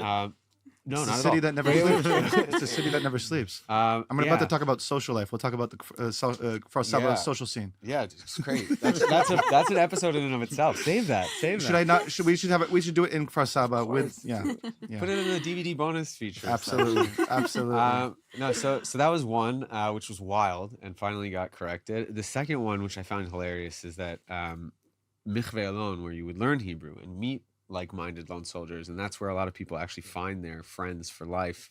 It's the the educational for the listeners. It's the educational base of the army, Correct. where they do Hebrew course, etc. Right, meant to be a classic stop for anyone who's coming in and doesn't have the language, and it's Right. where they kind of train the foreigners to be prepared for wherever their next stop is in the army, which would have been great for me, who didn't know any Hebrew. There were about 9 of us that basically they had overbooked. I didn't know you could do that. You overbooked the It's base. like a resort. Yeah, isn't it? We So- go on the waiting list? Like, what happened? I didn't know you Is could this, do that. So it was overbooked. Is this Mykonos? No, there was no waiting list. There was no waiting It's list. an LL flight. What do you So mean overbooked? They made us come back every day to the absorption office To beg? to no, not to beg, to study Hebrew, like to do Michve Alon, but in Ramat Gan. And we had a Ukrainian placed on us as a group. It was like the Misfits. I don't know, like a fucked up version of the Breakfast Club. And we would meet there to study Hebrew with a woman who couldn't speak any English. So she couldn't really teach us the language at all. And I just sat there for 2 months expecting that I was actually going to head back to the, like this is just a failed attempt to join combat. Like, I don't know what's happening. Eventually I got to Givati, everything was fine. But I think that that's one of the most like bureaucratic, ridiculous mess ups that like you could experience. And it was right at the beginning of my journey in Israel. But I've heard this story before. So tell me, before I move on, tell us and the listeners, but also tell me, like, how did you, so you missed out on the Hebrew course. Yeah. How did you study Hebrew? How did you manage Hebrew through the army? So, really, you had some good anecdotes there. I mean, I was just a horrible soldier at the beginning of my service. They'd tell me to bring like a helmet, and I'd bring the sleeping bag. I'd tell me to go to the front of the base. I'd end up at the cafeteria, and like that was my boot camp. So everyone thought I was, a moron or just, in some sense useless. But moron is also a name in. Yes. Yeah. Yes, I was called. Yeah. So maybe they weren't being making fun of you. Oh, They were just confused. Yeah. Also, Nimrod is a name. Right. Yarin. Have a really hard time with that one. Yeah. My parents wanted to name my brother Yarin. Nimrod? I'm gonna shut off Why my would mic they with do my. that to you? No, so I'll stop. I'll just like, I'll say this. I had really amazing friends in boot camp. Everything happens for a reason. So the whole thing, both of these things happened in boot camp because of bureaucratic screw ups. So I was forced to make really, really close friends who also then bring me to their homes. And like, I became a part of their family. So I had 3 friends from boot camp that I lived in their homes at different parts of that period, like boot camp advanced training. And that was amazing. I lived in El Magor, where it's like up north, and I fell in love with the Kinneret and the Sea of Galilee. So that was insane. And then also I just had people who were super kind, warm, who would help me learn Hebrew. And eventually I got the language down. Did you have any other lone soldiers in your unit? We had, yes, but they were in a clique because of Michveh Alon. This is this is what I was going for. So actually I, in a way, benefited from not being in that clique. So they all started with better Hebrew. Actively tried to avoid them. But I leapfrogged their Hebrew abilities quickly because they would just sit all day talking about the NFL. Except the French kid. I would love to hear from either Noe or Rachel or both. Like, what do you guys think of the social life in Israel during the army, after the army? How is it different? I know it's a real meatball, but I'd love to hear. I can start and then I can give you my 2 cents. I mean, during the army, I was in Green Sabar. I did have my own clique of other American and Canadian soldiers, but there were a bunch of these cliques where on the weekends you would go out, together. We would go to the different bars and clubs, and every time I would go back to Canada and look at the social life there, it was very different. When you're 18 and when you're 19 and 20, you're still going out and you're still having fun and you're still drinking and you're still going to bed late. But when I looked at my Canadian friends, they were just, getting drunk and then doing very stupid things and kind of falling asleep. And you ask them, how's life been? And they're like, yeah, I'm living the dream. And they've been doing the same thing every weekend. But in Israel, you'd go out and you wouldn't go too crazy. You would have fun. And the next morning, you'd wake up early and go to the Kinneret, or you would go to the Jordan River, and you would actually do something with your life. So I think that the Israelis here, they love to explore. They really love to do things. While at the age of 18 and 19, when my friends woke up from a night out, they wanted to play PlayStation for 5 hours. And one time when I was on Miyuchedet, which is like a month break from the army, I went back home to visit them, and I was so excited for the weekend because during the week they were all studying, and on the weekend it was our time to go out, and they would just want to be on their video games for like 5 hours. And I get it, video games are fun and they're enjoyable. Like, let's do something. And then that's when I knew that I'm never moving back to Canada again. Because of the video games. Yes, that was the cherry on top. But overall, the social life here, even right now when I'm also a couple years past the army, it's there's so much to do here, and the people are great, and it's a country that I love. I have a great social life here. What makes the scene here, Rachel? What makes is you also have like a contrast between American friends and like your friends here? Do you feel like the connections are different? What do you do for fun? I don't know. Just high level. All of the above. All the above. So no. Right. You're like, we have a time slot. So, I mean, when you're comparing the friendships, I think the thing that sticks out the most is in Israel, you kind of click with people much faster. Like it's very natural to kind of be on a bus or sitting at a cafe with someone and conversation sparks, you know, like people aren't like staring at their phones the whole time and ignoring the rest of the world around them, which I think is a really big thing.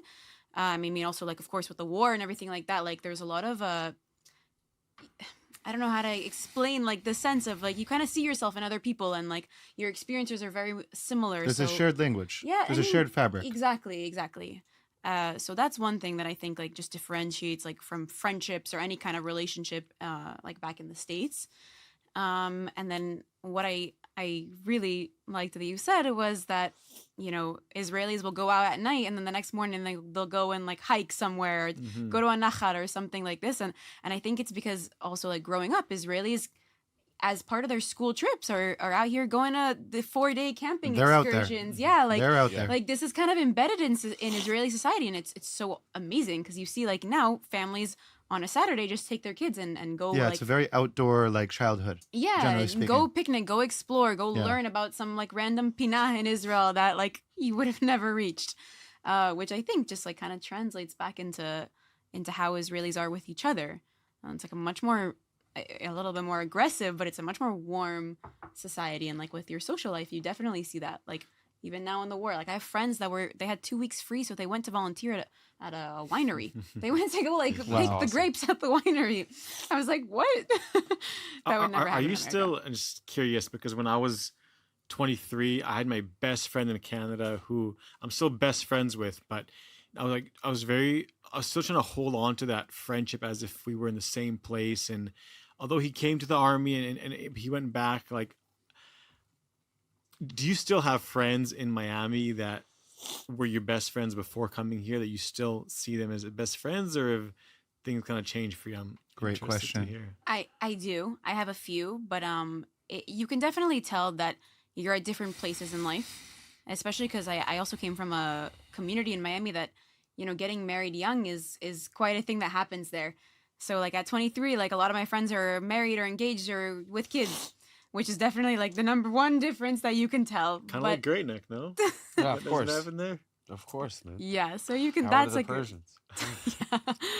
Yeah. But you can tell the difference in the mentality and how you approach things. I mean, I also whenever I come back and I hear them talking about Israel, I'm like, do you even know what you're saying? Like, let me give you a tour. Like, so yeah, you can tell the difference. But I mean, I try to maintain the friendships as much as possible. It's hard. Yeah, it is. Speaking of hard, what is hard about living in Israel? You know, what it's some challenges compared to the experiences in Canada or the States? Who wants to? I'll throw this up for anyone to take. Parking in Tel Aviv is very hard. Okay, that's it. Moving on to the next question. That's about it. Yeah, that's There's number nothing. one. Sorry, I was told by the government censor, that we can't talk about this too much. Just a comparison of like, you know, what is a pain in the ass here? We all know it's bureaucracy. It's parking. Same- and same- honking same more while on the- you park is also Same more on the probably number one. bureaucracy.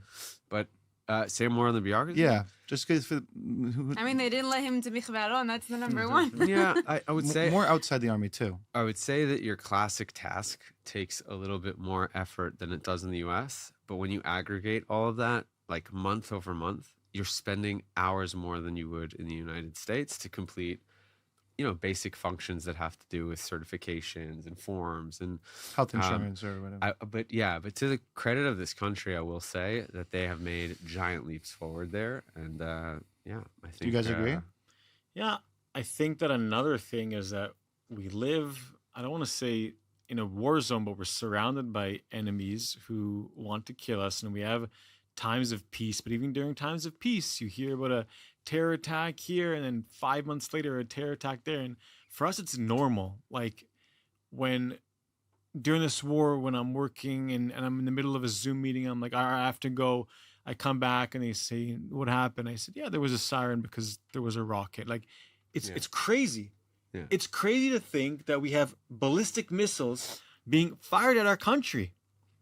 And and for us, it's normal. But it's crazy that you're saying it's crazy that it's normalized. Yeah, it's crazy it's yeah. also crazy that it's happening, but it's also even crazier crazier that it's normalized. That it's normalized That's somehow. one of the crazy things to happen in the past 5 years. It's like consistent chaos. That's what I wanted to say now, where it's kind of like you have to discount everything with that, and you have to bake it into your daily life. Like, you know that at any given moment, oh, maybe we won't be able to do that project as a company because we'll have to shut the office down because everyone will, or the schools will be closed for now, what was it, 5 weeks on end. None of my employees could function because they had 2-3 kids at home. They couldn't even, no one could watch their kids. So they couldn't work. I mean, so it's like not a surprise anymore that those periods will come. And you want to plan a vacation for this 2.5 years, you're not sure. You want to get married, you're not sure if it's going to get canceled. Yeah.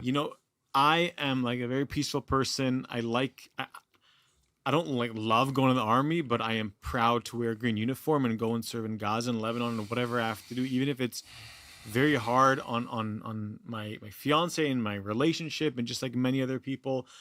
I don't like to carry guns. I don't like to carry handguns. But when I go to Tel Aviv, because of the history we have in Israel, I take a handgun with me. Like, I never thought at the age of 34 I would need to protect myself by carrying this thing that can kill people. But we have to always be ready, because the threat doesn't make a difference if it's wartime or not, or holiday or day. And they don't or ask night. you, are you a peaceful person or you're not a peaceful person? They don't care. You saw what happened on October 7th with all the people These are the who salt were- of the earth type people, right? Yeah, so I want to talk about the good things, and you were asking about the hard things. I think it's just a mix of all of those things, but the pros definitely outweigh the cons. I'm Of not sure if course, you of want to add course. That's anything why to I'm the- intentionally starting with it. Rachel, anything to add? No, I mean, this is think your it's opportunity to exactly complain. that. Right. Like, let me air my grievances. Yeah. It helps. I'm doing it for you. Thank you so much. Yeah. No, I agree with everything you guys said. Like the scary aspect of everything, and the not normal has become definitely normal. I know, like, from friends that have visited Israel, and it's weird to them to see so many people carrying guns. Like, I remember vividly, like, I have a friend that came and we were walking around in the shuk in Yerushalayim, and, soldiers were like laughing around with their gun, and she kind of freaked. She was like, Rachel, what do we do? And I'm like, wait, like, this is amazing. Like, we're protected walking behind them. Did you mention where you served? In I didn't recall if you mentioned it. I don't think. By the way, everyone just go through, just make sure we understand. Where did you serve? Where did you I don't serve? think any of us mentioned it. Yeah. Go ahead. Yeah, just a real rapid fire round. Rapid fire. Yeah. The unit is called Matpash, Kogat in English. Minala Ezrachi. It goes by different names. Explain a little bit about it? Yeah, I think it's interesting. So. It's basically a unit that works on liaisonship between the Palestinians in the West Bank and in Gaza, and the Jews living in the West Bank, and the army, basically. They do a lot of different work, different infrastructure projects, entry permits of Palestinians to Israel, all kinds of stuff like that.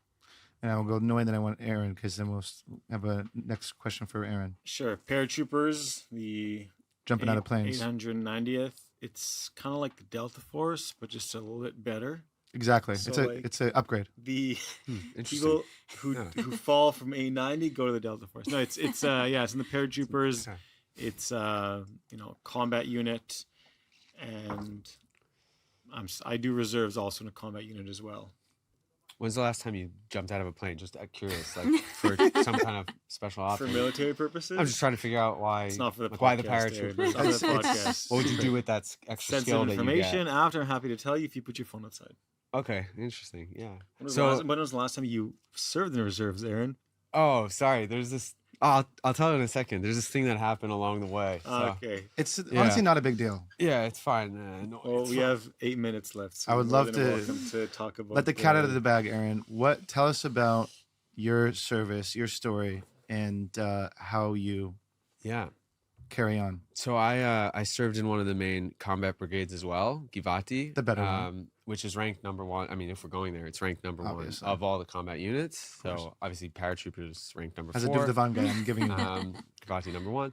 And I served in Givati 2 years, expecting to go back to the States. I came here to do to do the army, to build those roots. But at the same time, I always had my eye on going to get a degree. That actually was going to be business law. And I thought, okay, I'm only going to be able to study this in the US. Long story short, never happened. I stayed here, fell in love with this country, did Miluim throughout that period. So I'm in a unit, 9217. It's Chativat HaNegev, the Negev Brigade, but it's essentially a unit of reserves from Givati, and consistently going every year, holding Kav, doing training exercises, standard combat reserve stuff. Of course, on October 7th, everything flips on its head, everything changes.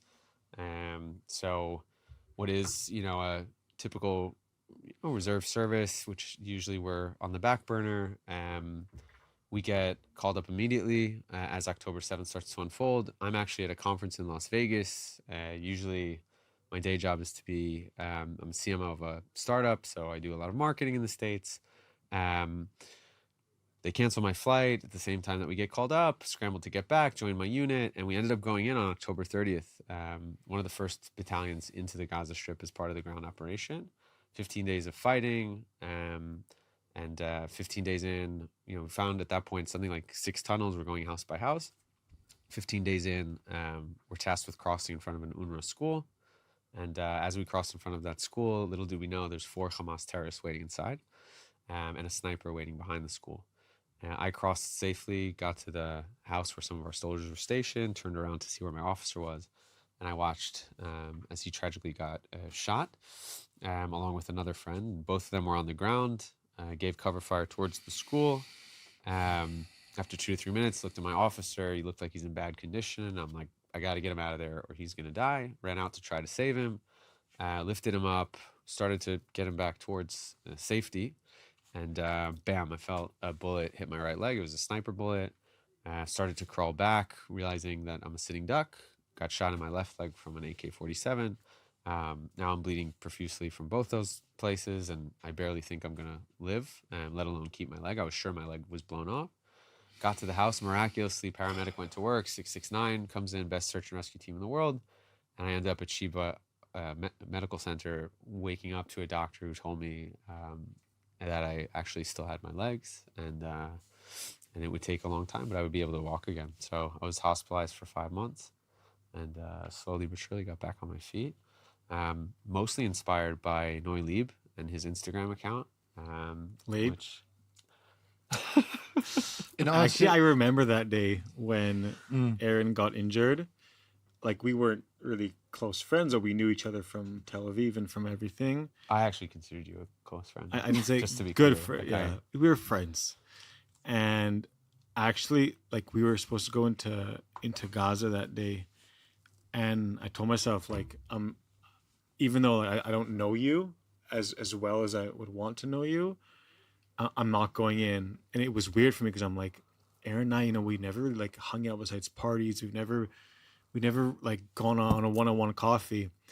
And I remember like texting you and calling you a bunch, and you're probably getting a million messages like, who the fuck is this guy? Like, what does he want from me?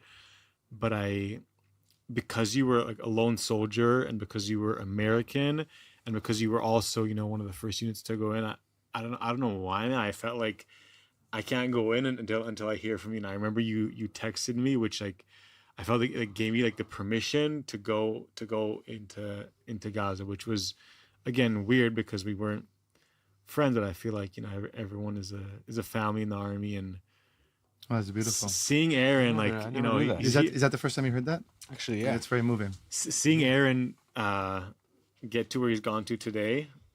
Seriously, I'm saying this with not a joke, man. Like, this guy's been invited to so many places. Just had a baby.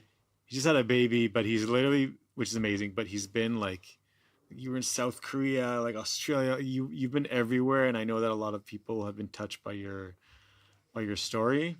So I guess the more of the story is to get shot and not have to do any other Miluim. It's a beautiful takeaway for the podcast. It's one, wow. Thank you, man. It's beautiful. I didn't know that. I didn't know that part of the story. Yeah. To be fair, I was on drugs when everyone was messaging me. I was on morphine and ketamine and fentanyl, and not because I wanted to be on those drugs. It's just that's what they were injecting into my veins. Yeah. I don't know.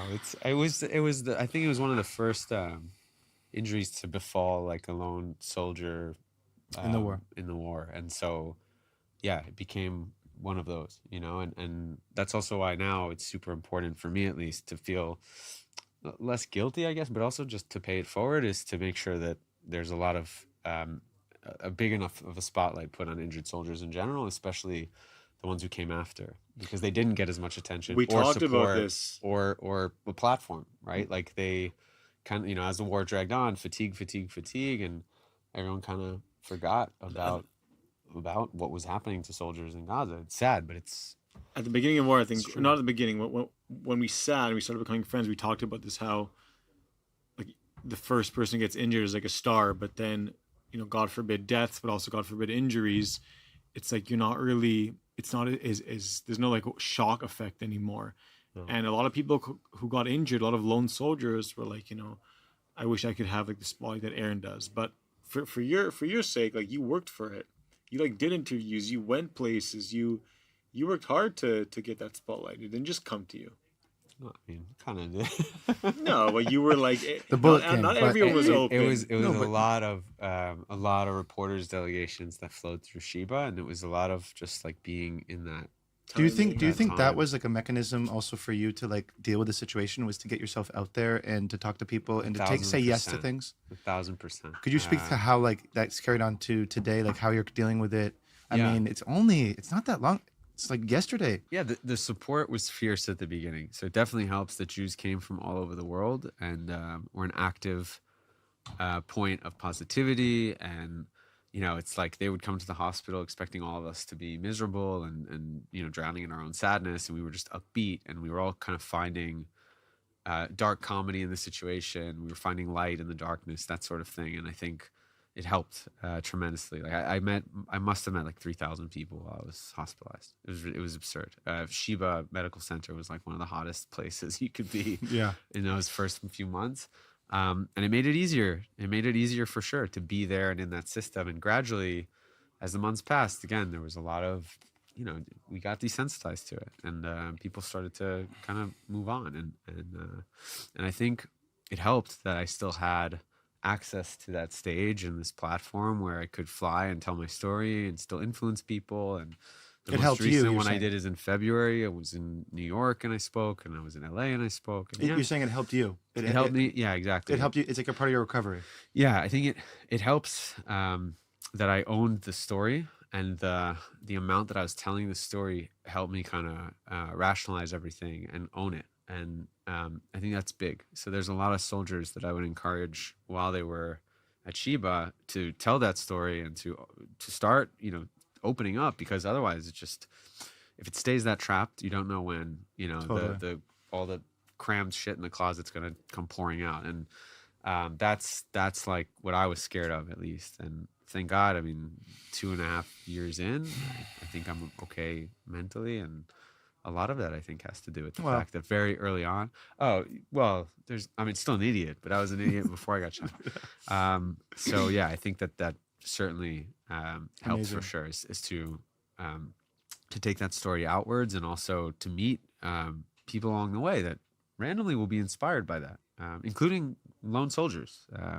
So yeah. I think you just inspired a generation of lone soldiers, and I think it's what I love about your story is obviously it's a moving story, it's a crazy story, but what you've done with it. I mean, you're, you know, not just going and doing, you know, telling your story around the world, but you're also, you know, a superstar in tech. You just had a baby. You're doing your thing, and yeah. I'm not going to be cringe and say thank you for the service and all that, you know, but really, man, it's thank you for being a great example of, you know, overcoming adversity and, you know, absorbing that love that the people give you from along the way and taking it with two hands and running with it. Appreciate So, you. we're wrapping up here. We have about 5 more minutes. I bought some extra time, and I'd love to hear, Rachel, your connection to Growing Wings. Like, I think you said you studied with Levi. Like, what you see in Growing Wings. What's the value of Growing Wings that have you benefited from the program yourself, or you saw others benefit from watching Levi from afar? So yeah, it's mostly been from watching Levi from afar. We have been from the beginning, like friends we started studying almost 2 years ago now in the degree together. And of course, like as a former lone soldier myself, it's a cause that's very, near and dear to my heart. And it's work that definitely it needs to be done. And I'm so like happy that it's done by people that genuinely care so much and that also have experienced exactly what it is that lone soldiers, future, past, present, whatever, go through, for the good and the bad. Like there's a lot of talk of coming to Israel, like it's the most amazing experience ever. And like, it is. I love this country so much, but of course there's also the hardships and things that can't be ignored. And I'm really glad to say that like people that care so much are the ones that are doing it. Amazing. Yeah. And Noe, you have also a couple different threads of connections to Grow Wings and other things. Maybe you can speak to not just Grow Wings, but like some of the initiatives that you're involved in, why you think they're important. Sure. So I met Max about a year and a half ago, and he told me about Growing Wings, all the amazing work that they're doing with the lone soldiers, with providing them with everything that they need, from housing to furniture to military training. And at that time, I was doing a lot of speaking, just like Aaron. It was also very therapeutic for me. But I realized I was speaking to an echo chamber. I was speaking to the Jews, and I shifted gears to speak to the non-Jews. And it kind of grew into something that Max, myself, and a co-founder named Liz, who's wonderful, we just started an organization, and we made it our mission to speak mostly to non-Jews, to go into churches, to go into universities where only Christian students study, in high schools.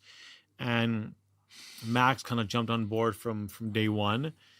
And he said, let's make this part of Growing Wings. We'll take care of everything. And it is its own thing, but it's under the Growing Wings umbrella. And our goal is to bring frontline voices to non-Jewish communities. So we're talking IDF soldiers, reservists, Nova survivors, October 7th survivors, second-generation Holocaust survivors, anyone with a real story, to be able to go and impact the non-Jewish community. And I think that it's so important to do so, because if we want anyone to be on our side, they have to hear from us, not just from the anti-Israelis or the pro-Palestinians, anti-Zionists. And yeah, Max he's an awesome guy. He's been helping, he has a huge heart. He helps everyone. I mean, he's been doing this full time for like 7 years. He's insane. Yeah. Like just lone soldiers all day, every day. Yeah. And everything he's crazy. This is like a bit of an insider, but every time something's given to him, every time, at least had strong voices, when he gets a payment for speaking, it always goes back to Growing Wings. So I think it just shows you how much this guy cares about not this for-profit entity which makes millions. It's a non-profit which is meant to help as many lone soldiers as possible. So definitely recommend anyone listening to support, to check Contact us for sure. It's a really important organization doing a really important work. So any parting words? Any, Well, before we close out? no, I think it's befitting that we're doing this segment on lone soldiers for Yom Ha'atzmaut. I think you can make the argument that, when this country was founded, I mean, everyone in some way was like a lone soldier, and the army was just This is that way. Wow. The country is built on immigrants. You're absolutely right. Yeah. Did we get benefits back then? Did they join Michve Elon also? the opposite, if there is such a, they got negative, man. They got the Independence Day Award. They got the worst end of the stick. I mean, they got to be part of the Independence Day War, but that's probably the worst fighting condition. Okay, it was a joke. Move on. Okay, sorry. Cut. It wasn't a serious question. Yes. No, but I think, it's like pros and cons list of what they got. I think it's amazing that we're doing this segment around that, and I think in a way, and it sucks that this is the situation, we're still in that fight for independence, whether or not we're internationally recognized or demonized or loved, or it doesn't matter. We are a survivalist nation, and I think it's always good, even after 78 years, to remind ourselves of that. Amen. Amen. How can we follow up on that? That's Am Yisrael Chai. So, thank you, everybody. This was great. Really great. Really informative. Thanks, Ross. Cheers. Cheers.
Welcome to our podcast, Growing Wings. We're excited to do a special edition now for lone soldiers in the wake of Yom Ha'atzmaut, Yom HaZikaron coming up.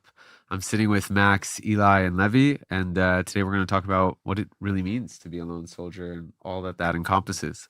Let's start off with the easy ones, the question that every lone soldier gets when people first meet them. Where are you from? What's your background story? Yeah, I guess I'll start. Yeah. So I'm Max. I'm originally from Boston. I in 2015 made the decision that I wanted to not go down the typical route of the American high school kid and go off to college. For me, I had a different purpose in mind, and that was to make Aliyah and to come over here and enlist in the army as a lone soldier. It's a big decision, and you're just about an 18-year-old kid. So, I mean, I'm 29 now. So looking back, I kind of like wow myself, being like, how did I come to make this decision? It's kind of crazy, but best decision I ever made. And coming here 2015 and going through the motions, learning Hebrew, just this whole experience, meeting all these incredible people.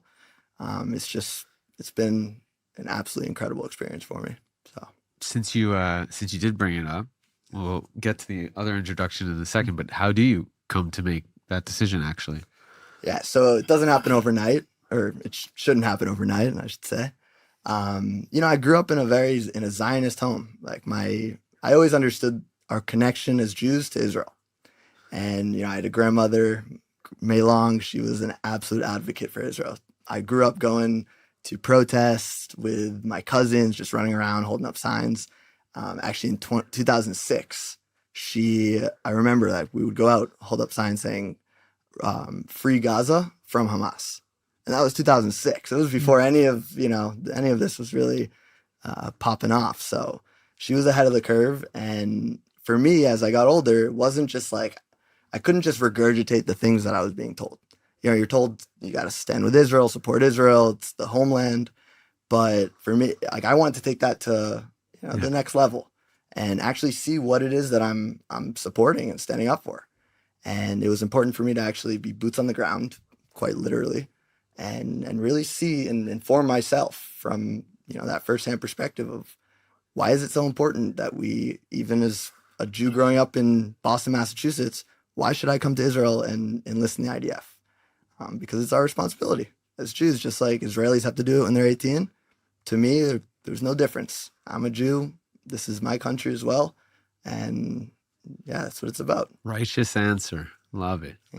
Levi, Eli, when you introduce yourselves, maybe also speak to kind of just how you make that decision, why you make that decision. I mean, it's a good way to kick us off, I guess. For sure. So my name is Levi. I am 27. I am originally from the Netherlands.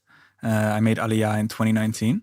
And because you ask about the reason for coming, for me, it's a very big personal story. So I'll give you, because it's introduction, I'll give you a teaser. But basically, I didn't grow up Jewish. I grew up, I would say, traditionally Christian, as in I wasn't religious per se, but how I would describe most Jews in Israel today, as in they do Yom Kippur, and that's about it. It's the same with us here in the Netherlands, where I would go maybe to church maybe like once a year, more as a tradition. I would celebrate Christmas at home and Easter, and I didn't grow up with Judaism, and I found out kind of by accident, and I really connected to my Jewish roots, and eventually found my way to Israel and served as well. Wild. That's incredible. That's a pretty rare story to hear on this podcast. It's great.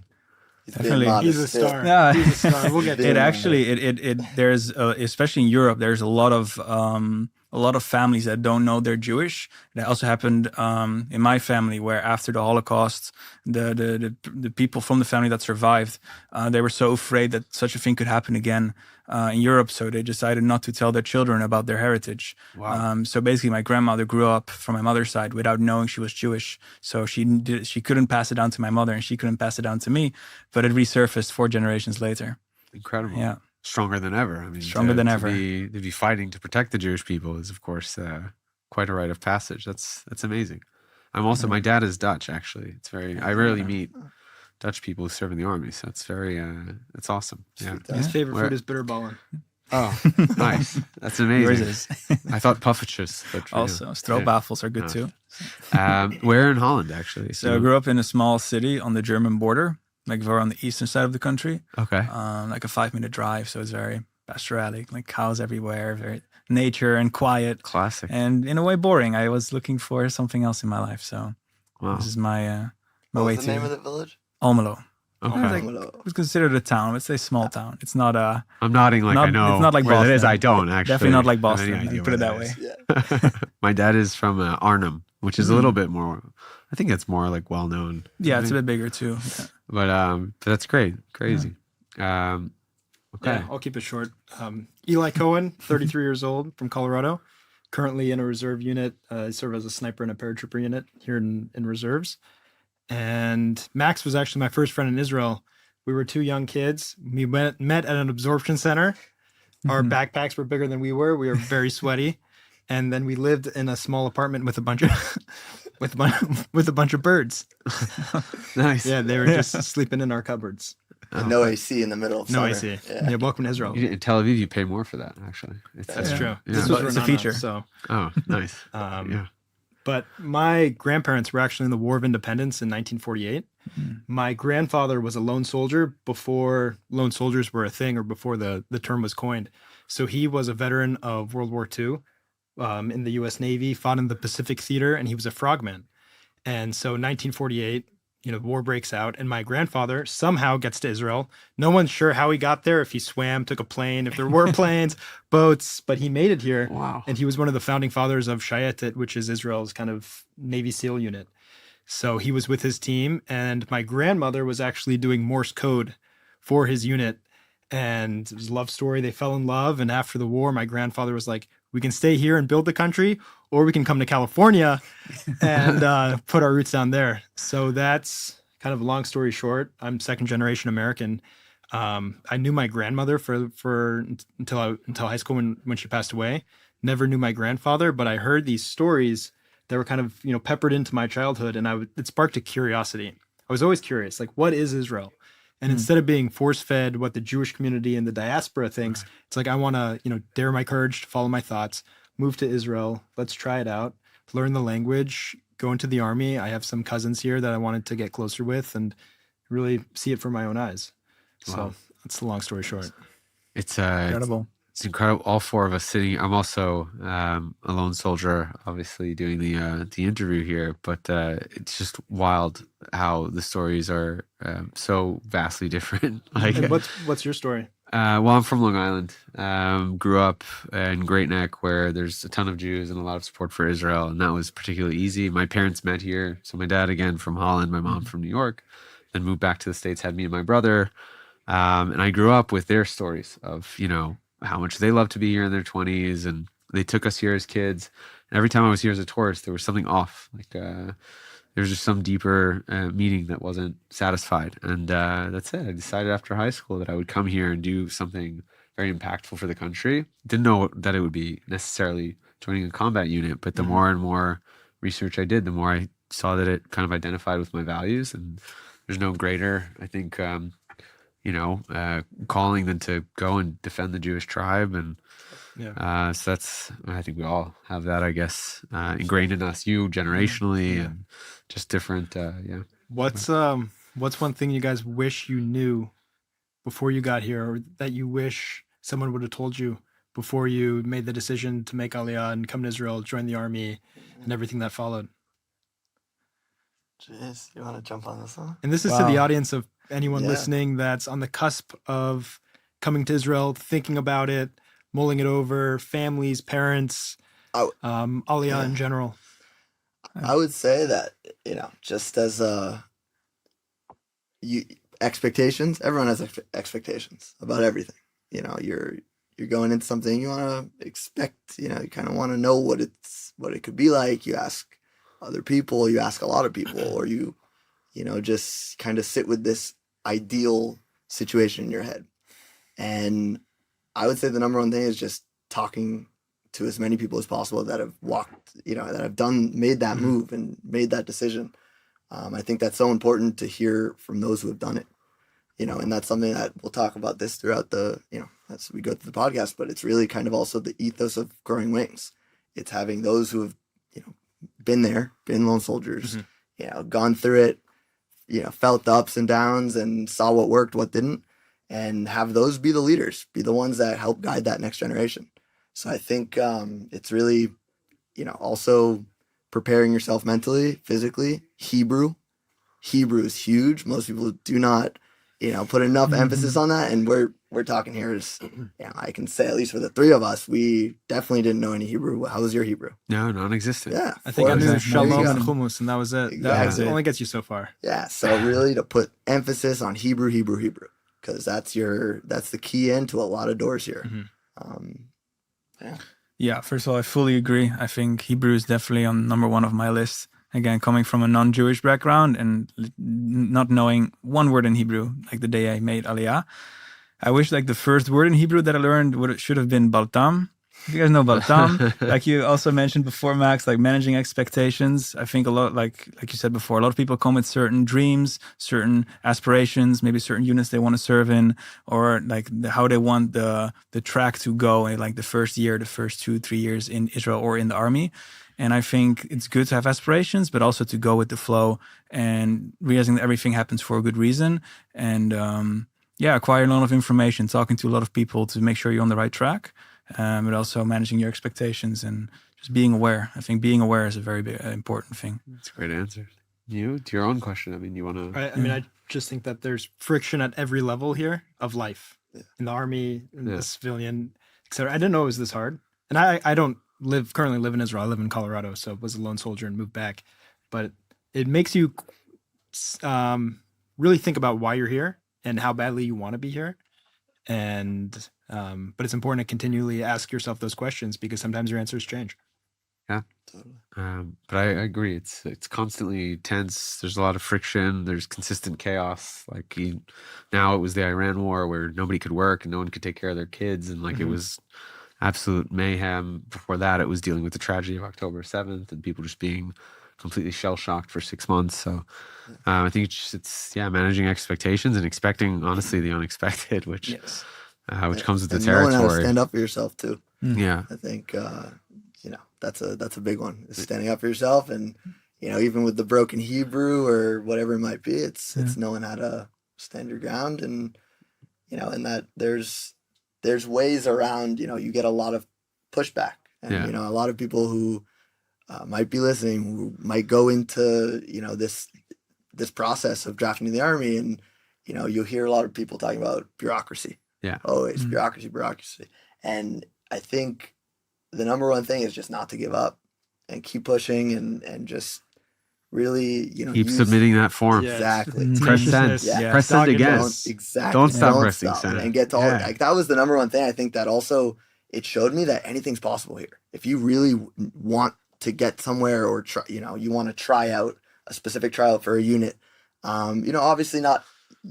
If it's not possible, it's not possible. But utilize all your connections, exhaust everything before giving up on that. Yeah, I love that. And I think maybe we can talk about, there's a lot of jokes we can make at the Army's expense and being a lone soldier and all that, and we will. And we'll talk about the hardships and challenges because there's no shortage of those, whether it's citizen or soldier.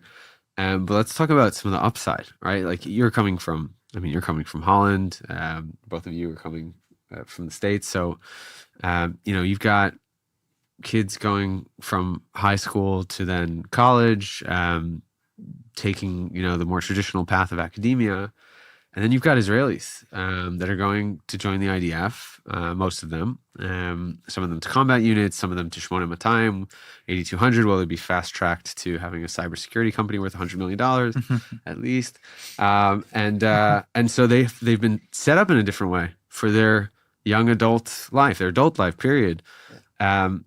Maybe let's talk about some of the benefits there. What it is that you get from this experience. Also, you give a lot. You sacrifice, of course. Being a lone soldier is not easy. Your friends are, pledging in frats or whatever it is you do in a university in Europe. Yeah. But they're doing all the, these fun activities, and we're like, crawling through the mud and having to like roll up the sleeping bag and whatever it is.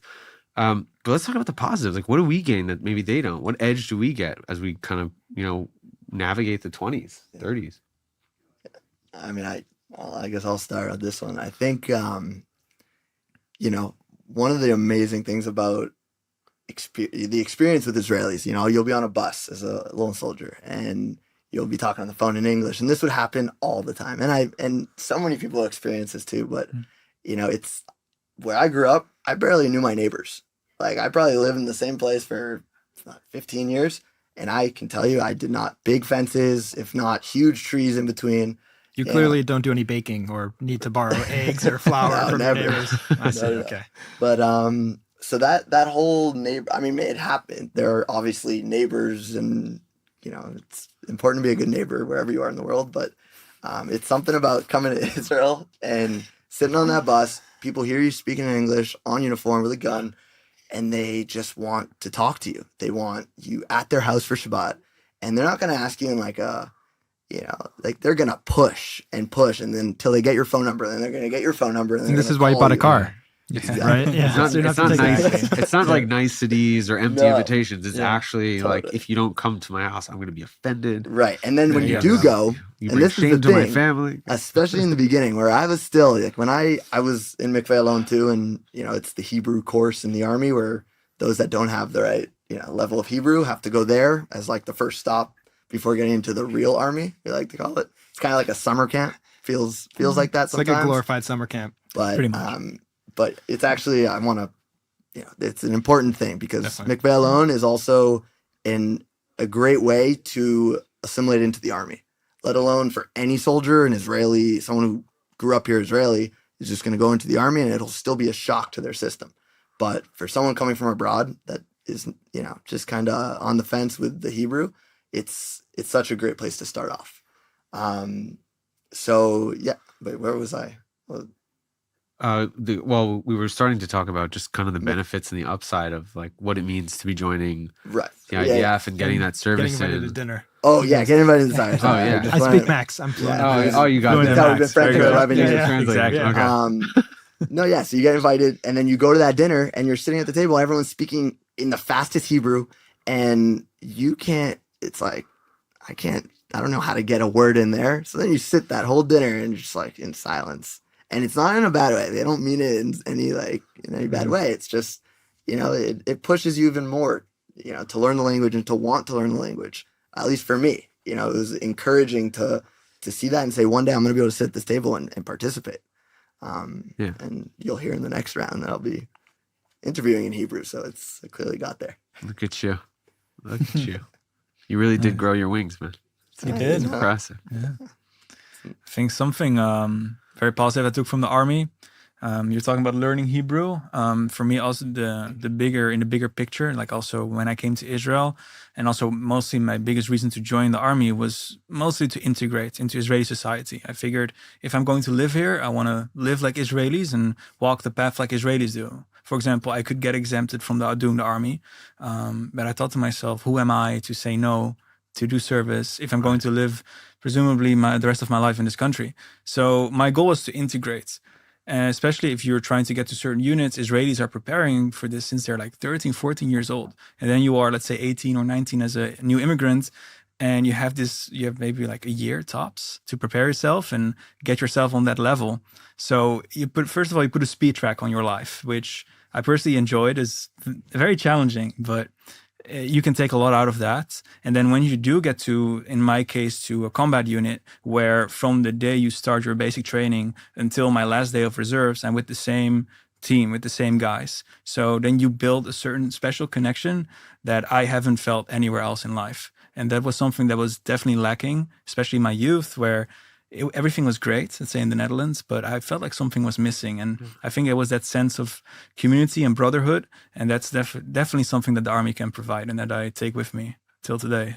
And question for you about just the other, Europeans you grew up with, friends of yours that stayed in Holland, family members, etc.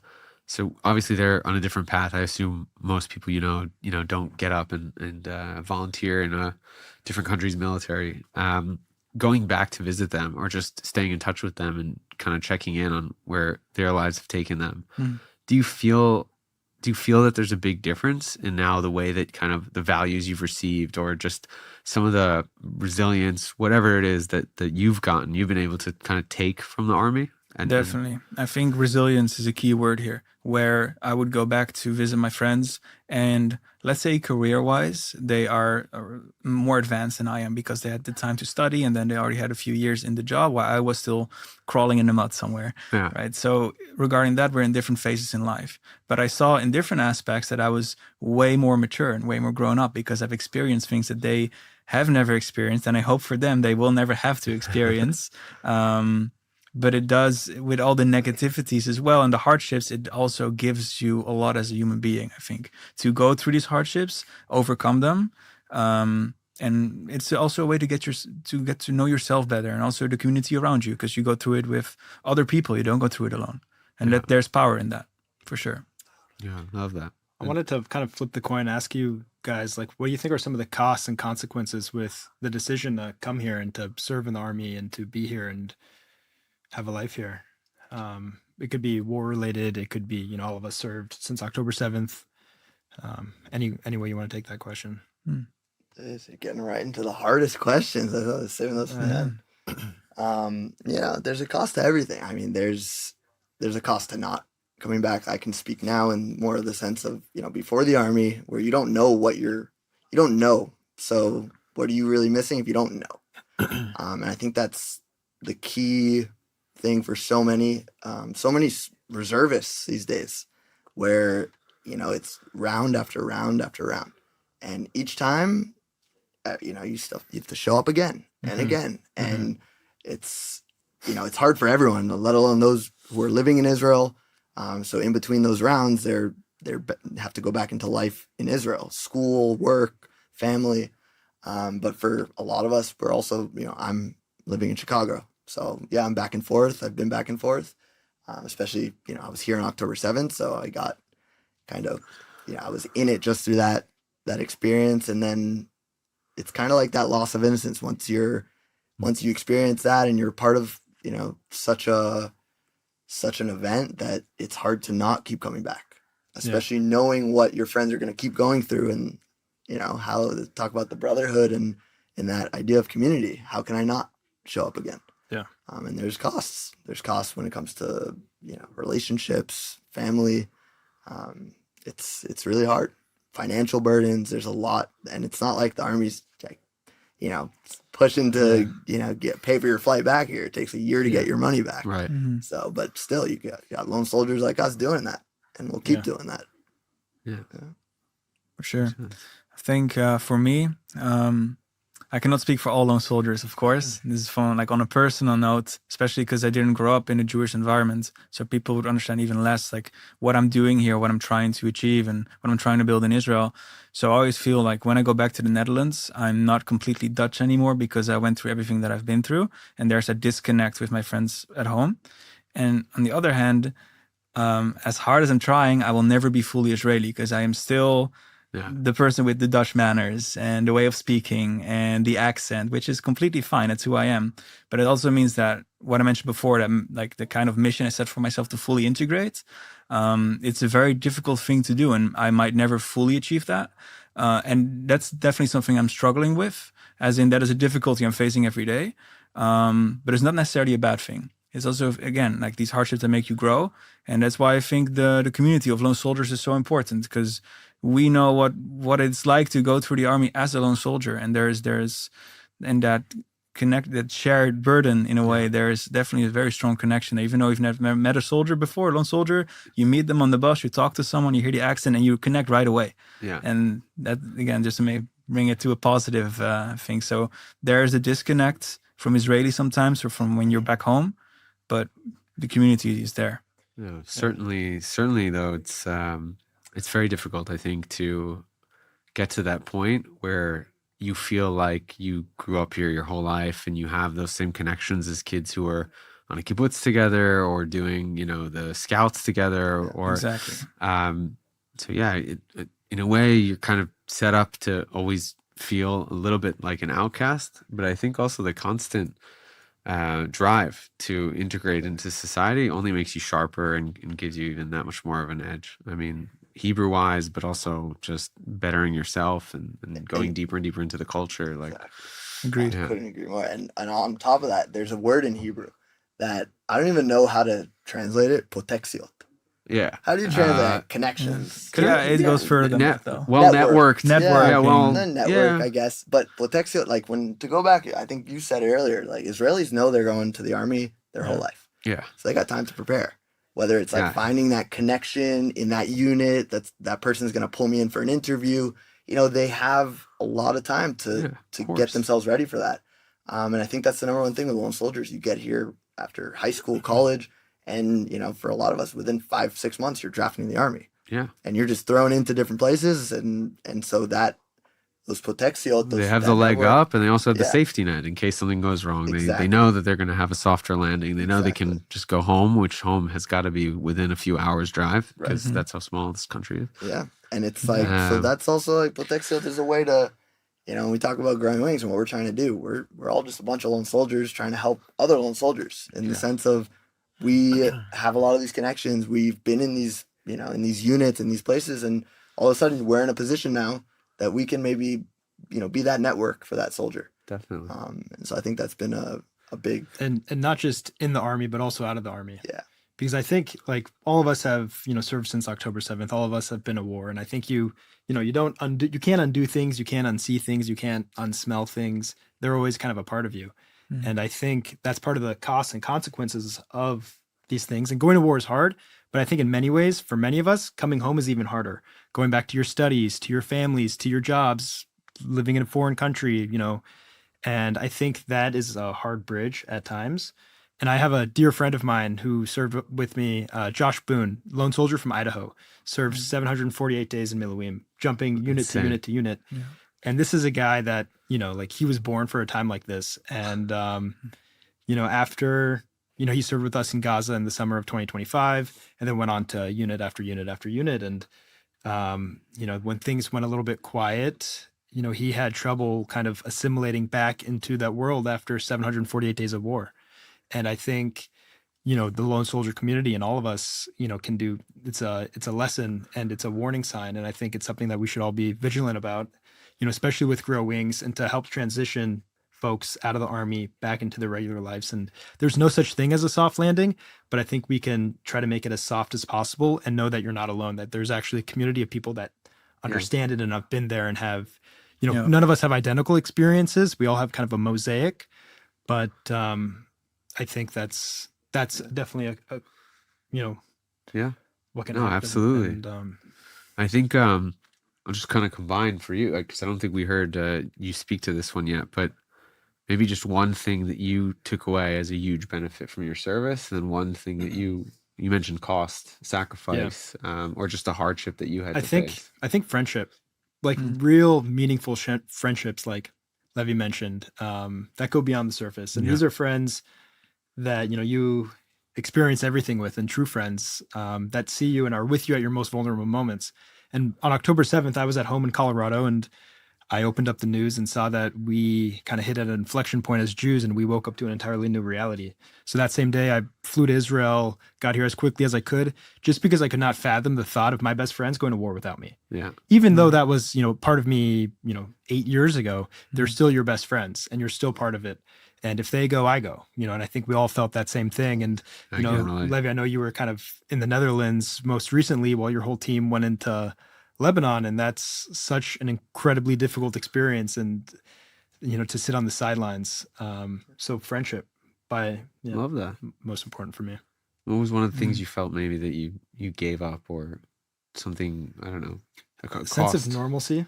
I think we kind of collectively push pause on our lives Yeah. on October 7th, or at least, I did, where I got on a plane, called my boss from the plane and told him, hey, I'm not coming to work on Monday and likely for many weeks thereafter. Turned into months. Like, I just came with a small carry-on.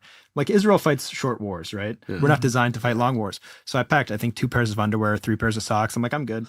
Yeah, little did I know I was here for like 5.5 months. It's overly But also, you don't change your underwear or socks that often many anyway, ways. so it actually worked out fine. It's so optimistic. But I'd say it's like a sense crazy. of normalcy, and I think there's financial implications. It's hard to be in a relationship if you're constantly going back and forth during a period of war when it's not, the chapter's not closed. It's still an open book, and there's costs and consequences, and with our parents and with our families and the anxiety that we put them through, we see it in our loved ones. That's, I think, the most heartbreaking, because we see it, we know what we're getting ourselves into, but we're dragging them into this, whether they like it or not. And these are decisions that we made. Yeah. Well said. Well said. Yeah. What about the two of you? How about for you in these, especially, we talked a lot about being a lone soldier and the service that we gave, as a lone soldier, but looking at it from the lens of more recently as reservists and during this period of war, which is still going on, of course, fighting in Gaza, South Lebanon, the Iran war, which is mostly, of course, our pilots and not us having anything to really do with that. But yeah, zooming in on kind of this last couple of years, like what has that been like to be a lone soldier through, the October 7th, the days of October 7th, essentially? Yeah, so and I definitely want Levy to expand on what the lone soldier reservist, what that means now, which didn't have a meaning before October 7th, which, when you get out of the army as a lone soldier, there's no status. Well, there wasn't a status. You're just a lone civilian at that point with no benefit. You don't have the same benefits as you get as a lone soldier. So I would say that's how it was for me, by the way. When I'm old as fuck. March, you got screwed by the system too. Yeah, we had terrible benefits. It's like 700 shekels a month or something. I don't know. It's bad. It's never gonna be the amount that you actually need. I feel like that's something that it's like. But it's also, so coming out of the army, and especially for those of us that just got to Israel and learned the language and went into the army, like, we barely lived here as civilians. So then you get out of the army and it's like you're a civilian for the first time, like really for the first time, not like a weekend off in the army. Like you have to figure out what's next. Yeah. And so, not only are you just relearning what it is to be a part of society, but it's also, you have the Hebrew from the army, which it's very, army slang is not what you hear on the street here. So it's a completely different language in some ways. So there's also that, you got to get over that hump. Absolutely. And then, for me, I was running in the nonprofit. So I started in 2018. And for me, it was like that I knew what I was doing in life. I was, building a ecosystem of lone soldier organizations, of lone soldier support, so that, I, as a lone soldier, or Levy, you shouldn't have to have a problem and then navigate through a million hoops and a million organizations to get a solution for a pretty simple problem. And so the idea was, how can you just create a more effective and direct way of getting help? And all of these solutions exist. It's just a matter of knowing about them. And so that's what I was doing. After, in 2018, I got released from the army. And then, 2023, October 7th, it's like everyone, our worlds just got flipped upside down. Yeah. And for the first time, like even in active service, like we did interesting missions and things, but we didn't have any incidents, like any events like that. And then, you go into Gaza, and we're in a unit that deals with terror tunnels. So we did that back in 2017 on the border, and everyone, the whole talk of the town going into Gaza was tunnels, tunnels, tunnels. And so that's, I knew like that's going to be a lot. We are kind of we're the ones that have to go. Anytime there's a tunnel that the ground forces find, we're the ones that have to go clear it. Make sure there's there's no explosives. And so we would just go house to house, trying to basically, deal with booby traps and tunnels, shafts that we would find in these homes. And we had some really challenging experiences. We had some, a lot of loss that, where our unit goes around and connects up with different infantry forces. So you're kind of like, you join up with an organic team that's been together, and you're kind of like the odd man out. But in some ways, we always make the joke, we feel like bomb dogs, because we literally are like the first to have to go after the dog is, it's us. And so it was really hard in those first few months. And then really it was December 2023 that we actually got a mission to, that there were bodies of Israeli hostages in a tunnel in the area that we were in. And our team was tasked with locating them and recovering them, bringing them, back to Israel for burial. Wow. And I can tell you that was it was also, we lost 2 soldiers during that mission, Gal Eisenkot and Eyal Berkowitz. These are friends of yours. So Gal and Eyal were both killed. They were part of the infantry team that we were working with at the time. And, that incident, it was a tunnel that we thought could potentially be the tunnel that had the remains of the Israeli hostages. And as we approached, it blew up, and both of them were killed.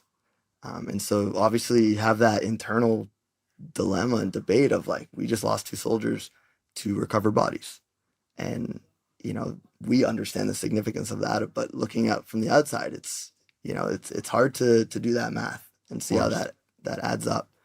But I can tell you, when we succeeded, there was no feeling like it. To know that we brought closure to not only those families, but to Am Yisrael, to the nation of Israel, really Jewish people everywhere. There's no greater mitzvah than that. Yeah. Definitely. Yeah. So I didn't know that about you. That's a crazy story. And did you, as the degree of seriousness kind of spiked around October 7th, months after, did you feel extra pressure from friends, family? Did you feel, sometimes, I don't know about, you guys, but when I was serving in Givati as a lone soldier, it was in the off years. So we didn't have anything that was too crazy. I served in Tzuk Eitan and Protective Edge, but same thing, we're on the border, nothing too, mortar shells, some people popping out of tunnels, but we were never in grave danger. I never felt like we were in grave danger. Did you feel added pressure from, friends, family that are living abroad, watching all this unfold, watching the death count rise? Did you kind of feel guilty maybe towards your parents, towards relatives, towards friends, or just, I don't know? I mean, absolutely. It's hard to, those first few days back when you're it's hard to look them in the eyes initially. Not because of anything wrong. It's just, you've seen and experienced things that you don't even want them to, have that in their minds either. Mm-hmm. Because unless you're there, your imagination is a powerful thing. So the last thing you want is to put something in their, in their head that is kind of gets out of control in a way. At least it's in your head. You can find ways to control it. And obviously PTSD we're seeing it in, reservists and all of our soldiers and civilians. And it's no joke. And it's something that needs to be addressed, and it carries into our families, whether they've been living here or they're abroad. It's a real thing.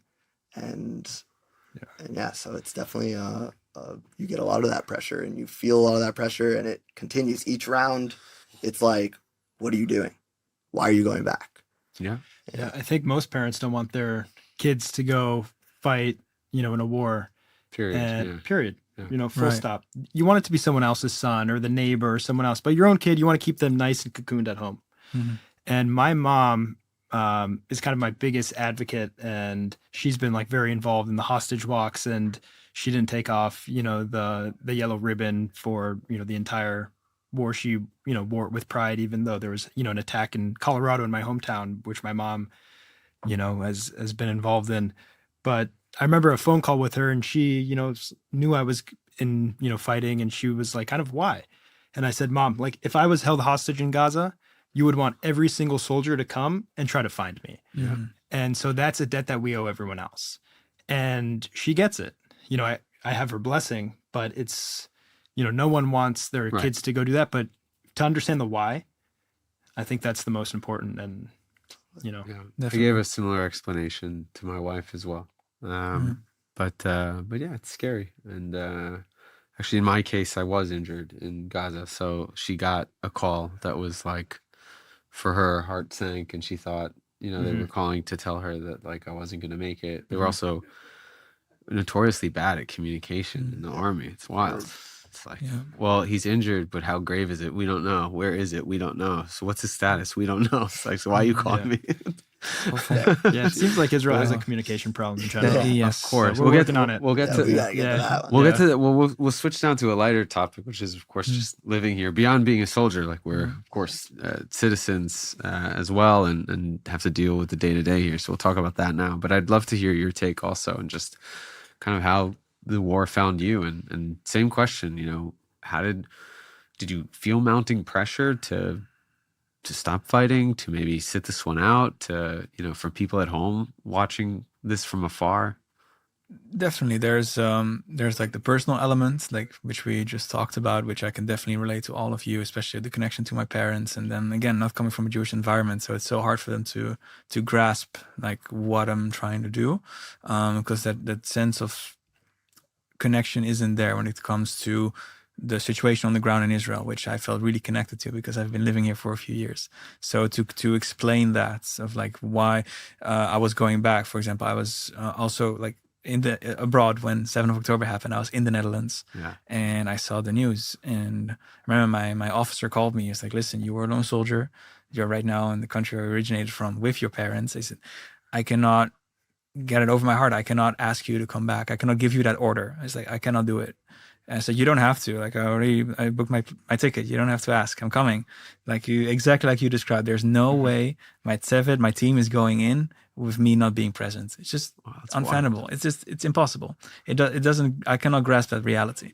So that is definitely that brotherhood that I referred to earlier. That's so important to me, and that's one of the main reasons I went. I have to say, for me personally, it's like whatever happens in the country, politics aside, if my team is there, I'll follow. Like for me, it's like black and white. It's wild. You know, Netherlands. You were in the Netherlands at the time. I was in Nevada. You were in Colorado. So 3 out of 4 people at this table actually had to come back to seek the fight or to be a part of the fight for mostly the same reasons. I mean, for me, it was the same. The idea of my friends going in to fight on other people's behalf, and that other able-bodied, trained soldiers would sit it out while hostages were. God knows what they were doing to them in those tunnels, right? So same kind of ideas. Switching gears a little bit, beyond the wars, beyond the uniforms, being a lone soldier, building a life here in Israel, what are some of the, feel free to take it to a more comical place too, but what are some of the more frustrating, difficult moments of just living in Israel, trying to build a life here, trying to get a job here, trying to kind of establish ourselves here? You know, what are some of those hurdles that we faced? Just some funny anecdotes, if you have them, about just society here, like I mean, Israeli culture. Besides like the Yebeseder is like one of those things where it's like, it will be okay.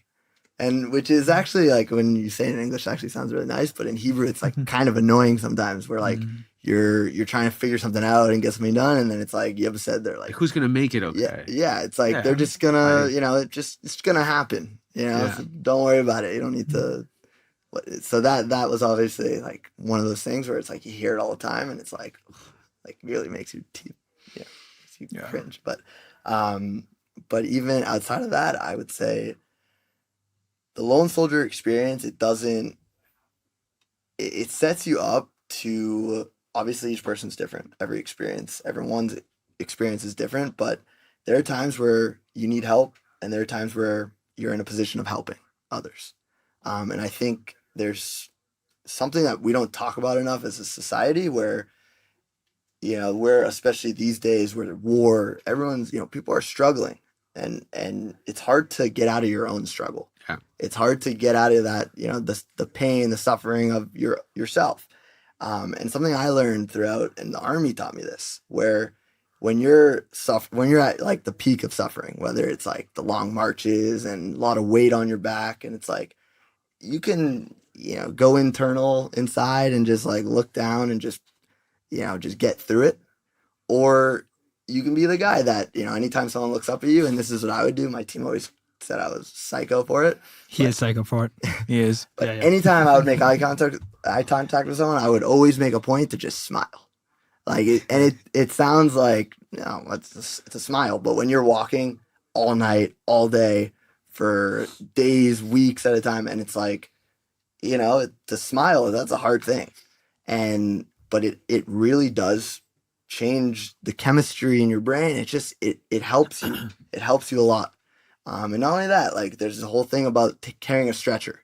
In training, it's like you'll go on these long marches, having a stretcher. Someone raises their hand, that means they need someone to switch them out. Lone soldiers don't raise their hands. Historically. Exactly. Historically speaking. Totally. Yeah. We have a reputation to uphold here. Yeah, exactly. It's like, motherfucker, you volunteered for this. Yes. You raising your hand? You volunteered. Right. You came from Colorado. Right. You're from Amsterdam. But when someone else raises their hand, it's always like you get in there and it makes it go by faster. Yeah. And I think that's something, it's something unique, and it really, you can carry that into your life, where and I try to, through the organization, helping others. I think it really helps me as well to help this community and be a part of this community. Beautiful. So.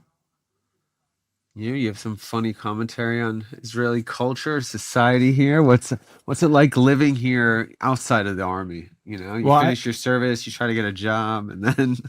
Well, I finished my service and then I immediately left a couple weeks later. I didn't even stay. I was like, you saw it's so the challenging. I mean, I thought it was so challenging to try to break through in a professional setting. And I was educated in Canada from the US, have this, I didn't have any momentum. It was like, a diesel engine on a cold day. And it just, had no momentum. And I think that's where, Grow Wings can come in and like help hold your hand from the finishing your service to what's next, because that's an extremely vulnerable period of your life. Absolutely. And unless you have mentorship, or you have friends, or you have a connection, or you have, any type of protection, it's extremely challenging to try to break through.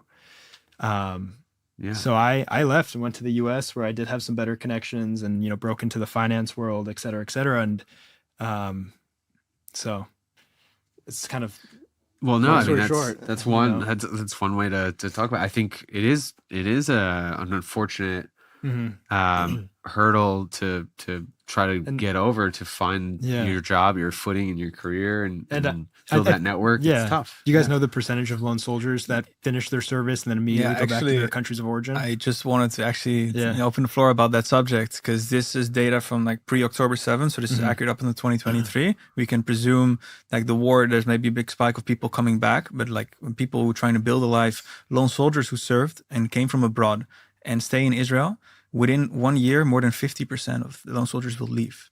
Yeah. So you're part of that statistic, which is okay. Of course.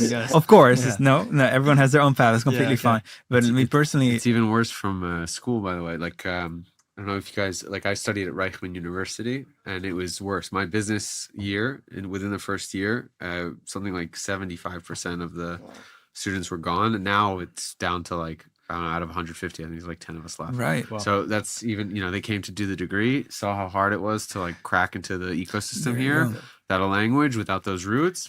And they got think out. Exactly like you mentioned, I think it has a lot to do with the hardships, and that there's no clear answers, and also a lot of frustrating things which seem unnecessary. Like, quick anecdote, because you asked before, I want to say, warm welcome in Israel. I had to go back to the Ministry of Interior, like Misrad Apnim, like 5 times because they misspelled my name on my identity card. And if you've been there, you know how much of a hassle it is to go there and sort it out and all the bureaucracy. 5 times.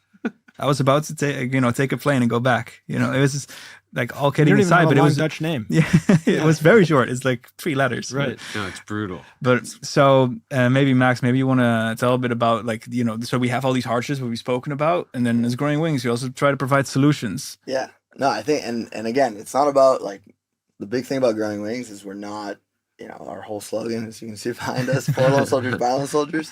And it's real. It's like even if it means, and I'm pretty sure I went with you one of those times I think so too, yeah. Interior. But like, I've been there. I kind of know, how that works. So I can go with you. I can be that lone soldier that's been there that, you know, kind of helps the next person go down that road. Right. But beyond that, there's a lot of solutions out there. There's hundreds of organizations for lone soldiers and projects, programs, and which is incredible. Yeah. But the hardest part of that is putting that, you know, understanding the organization of it.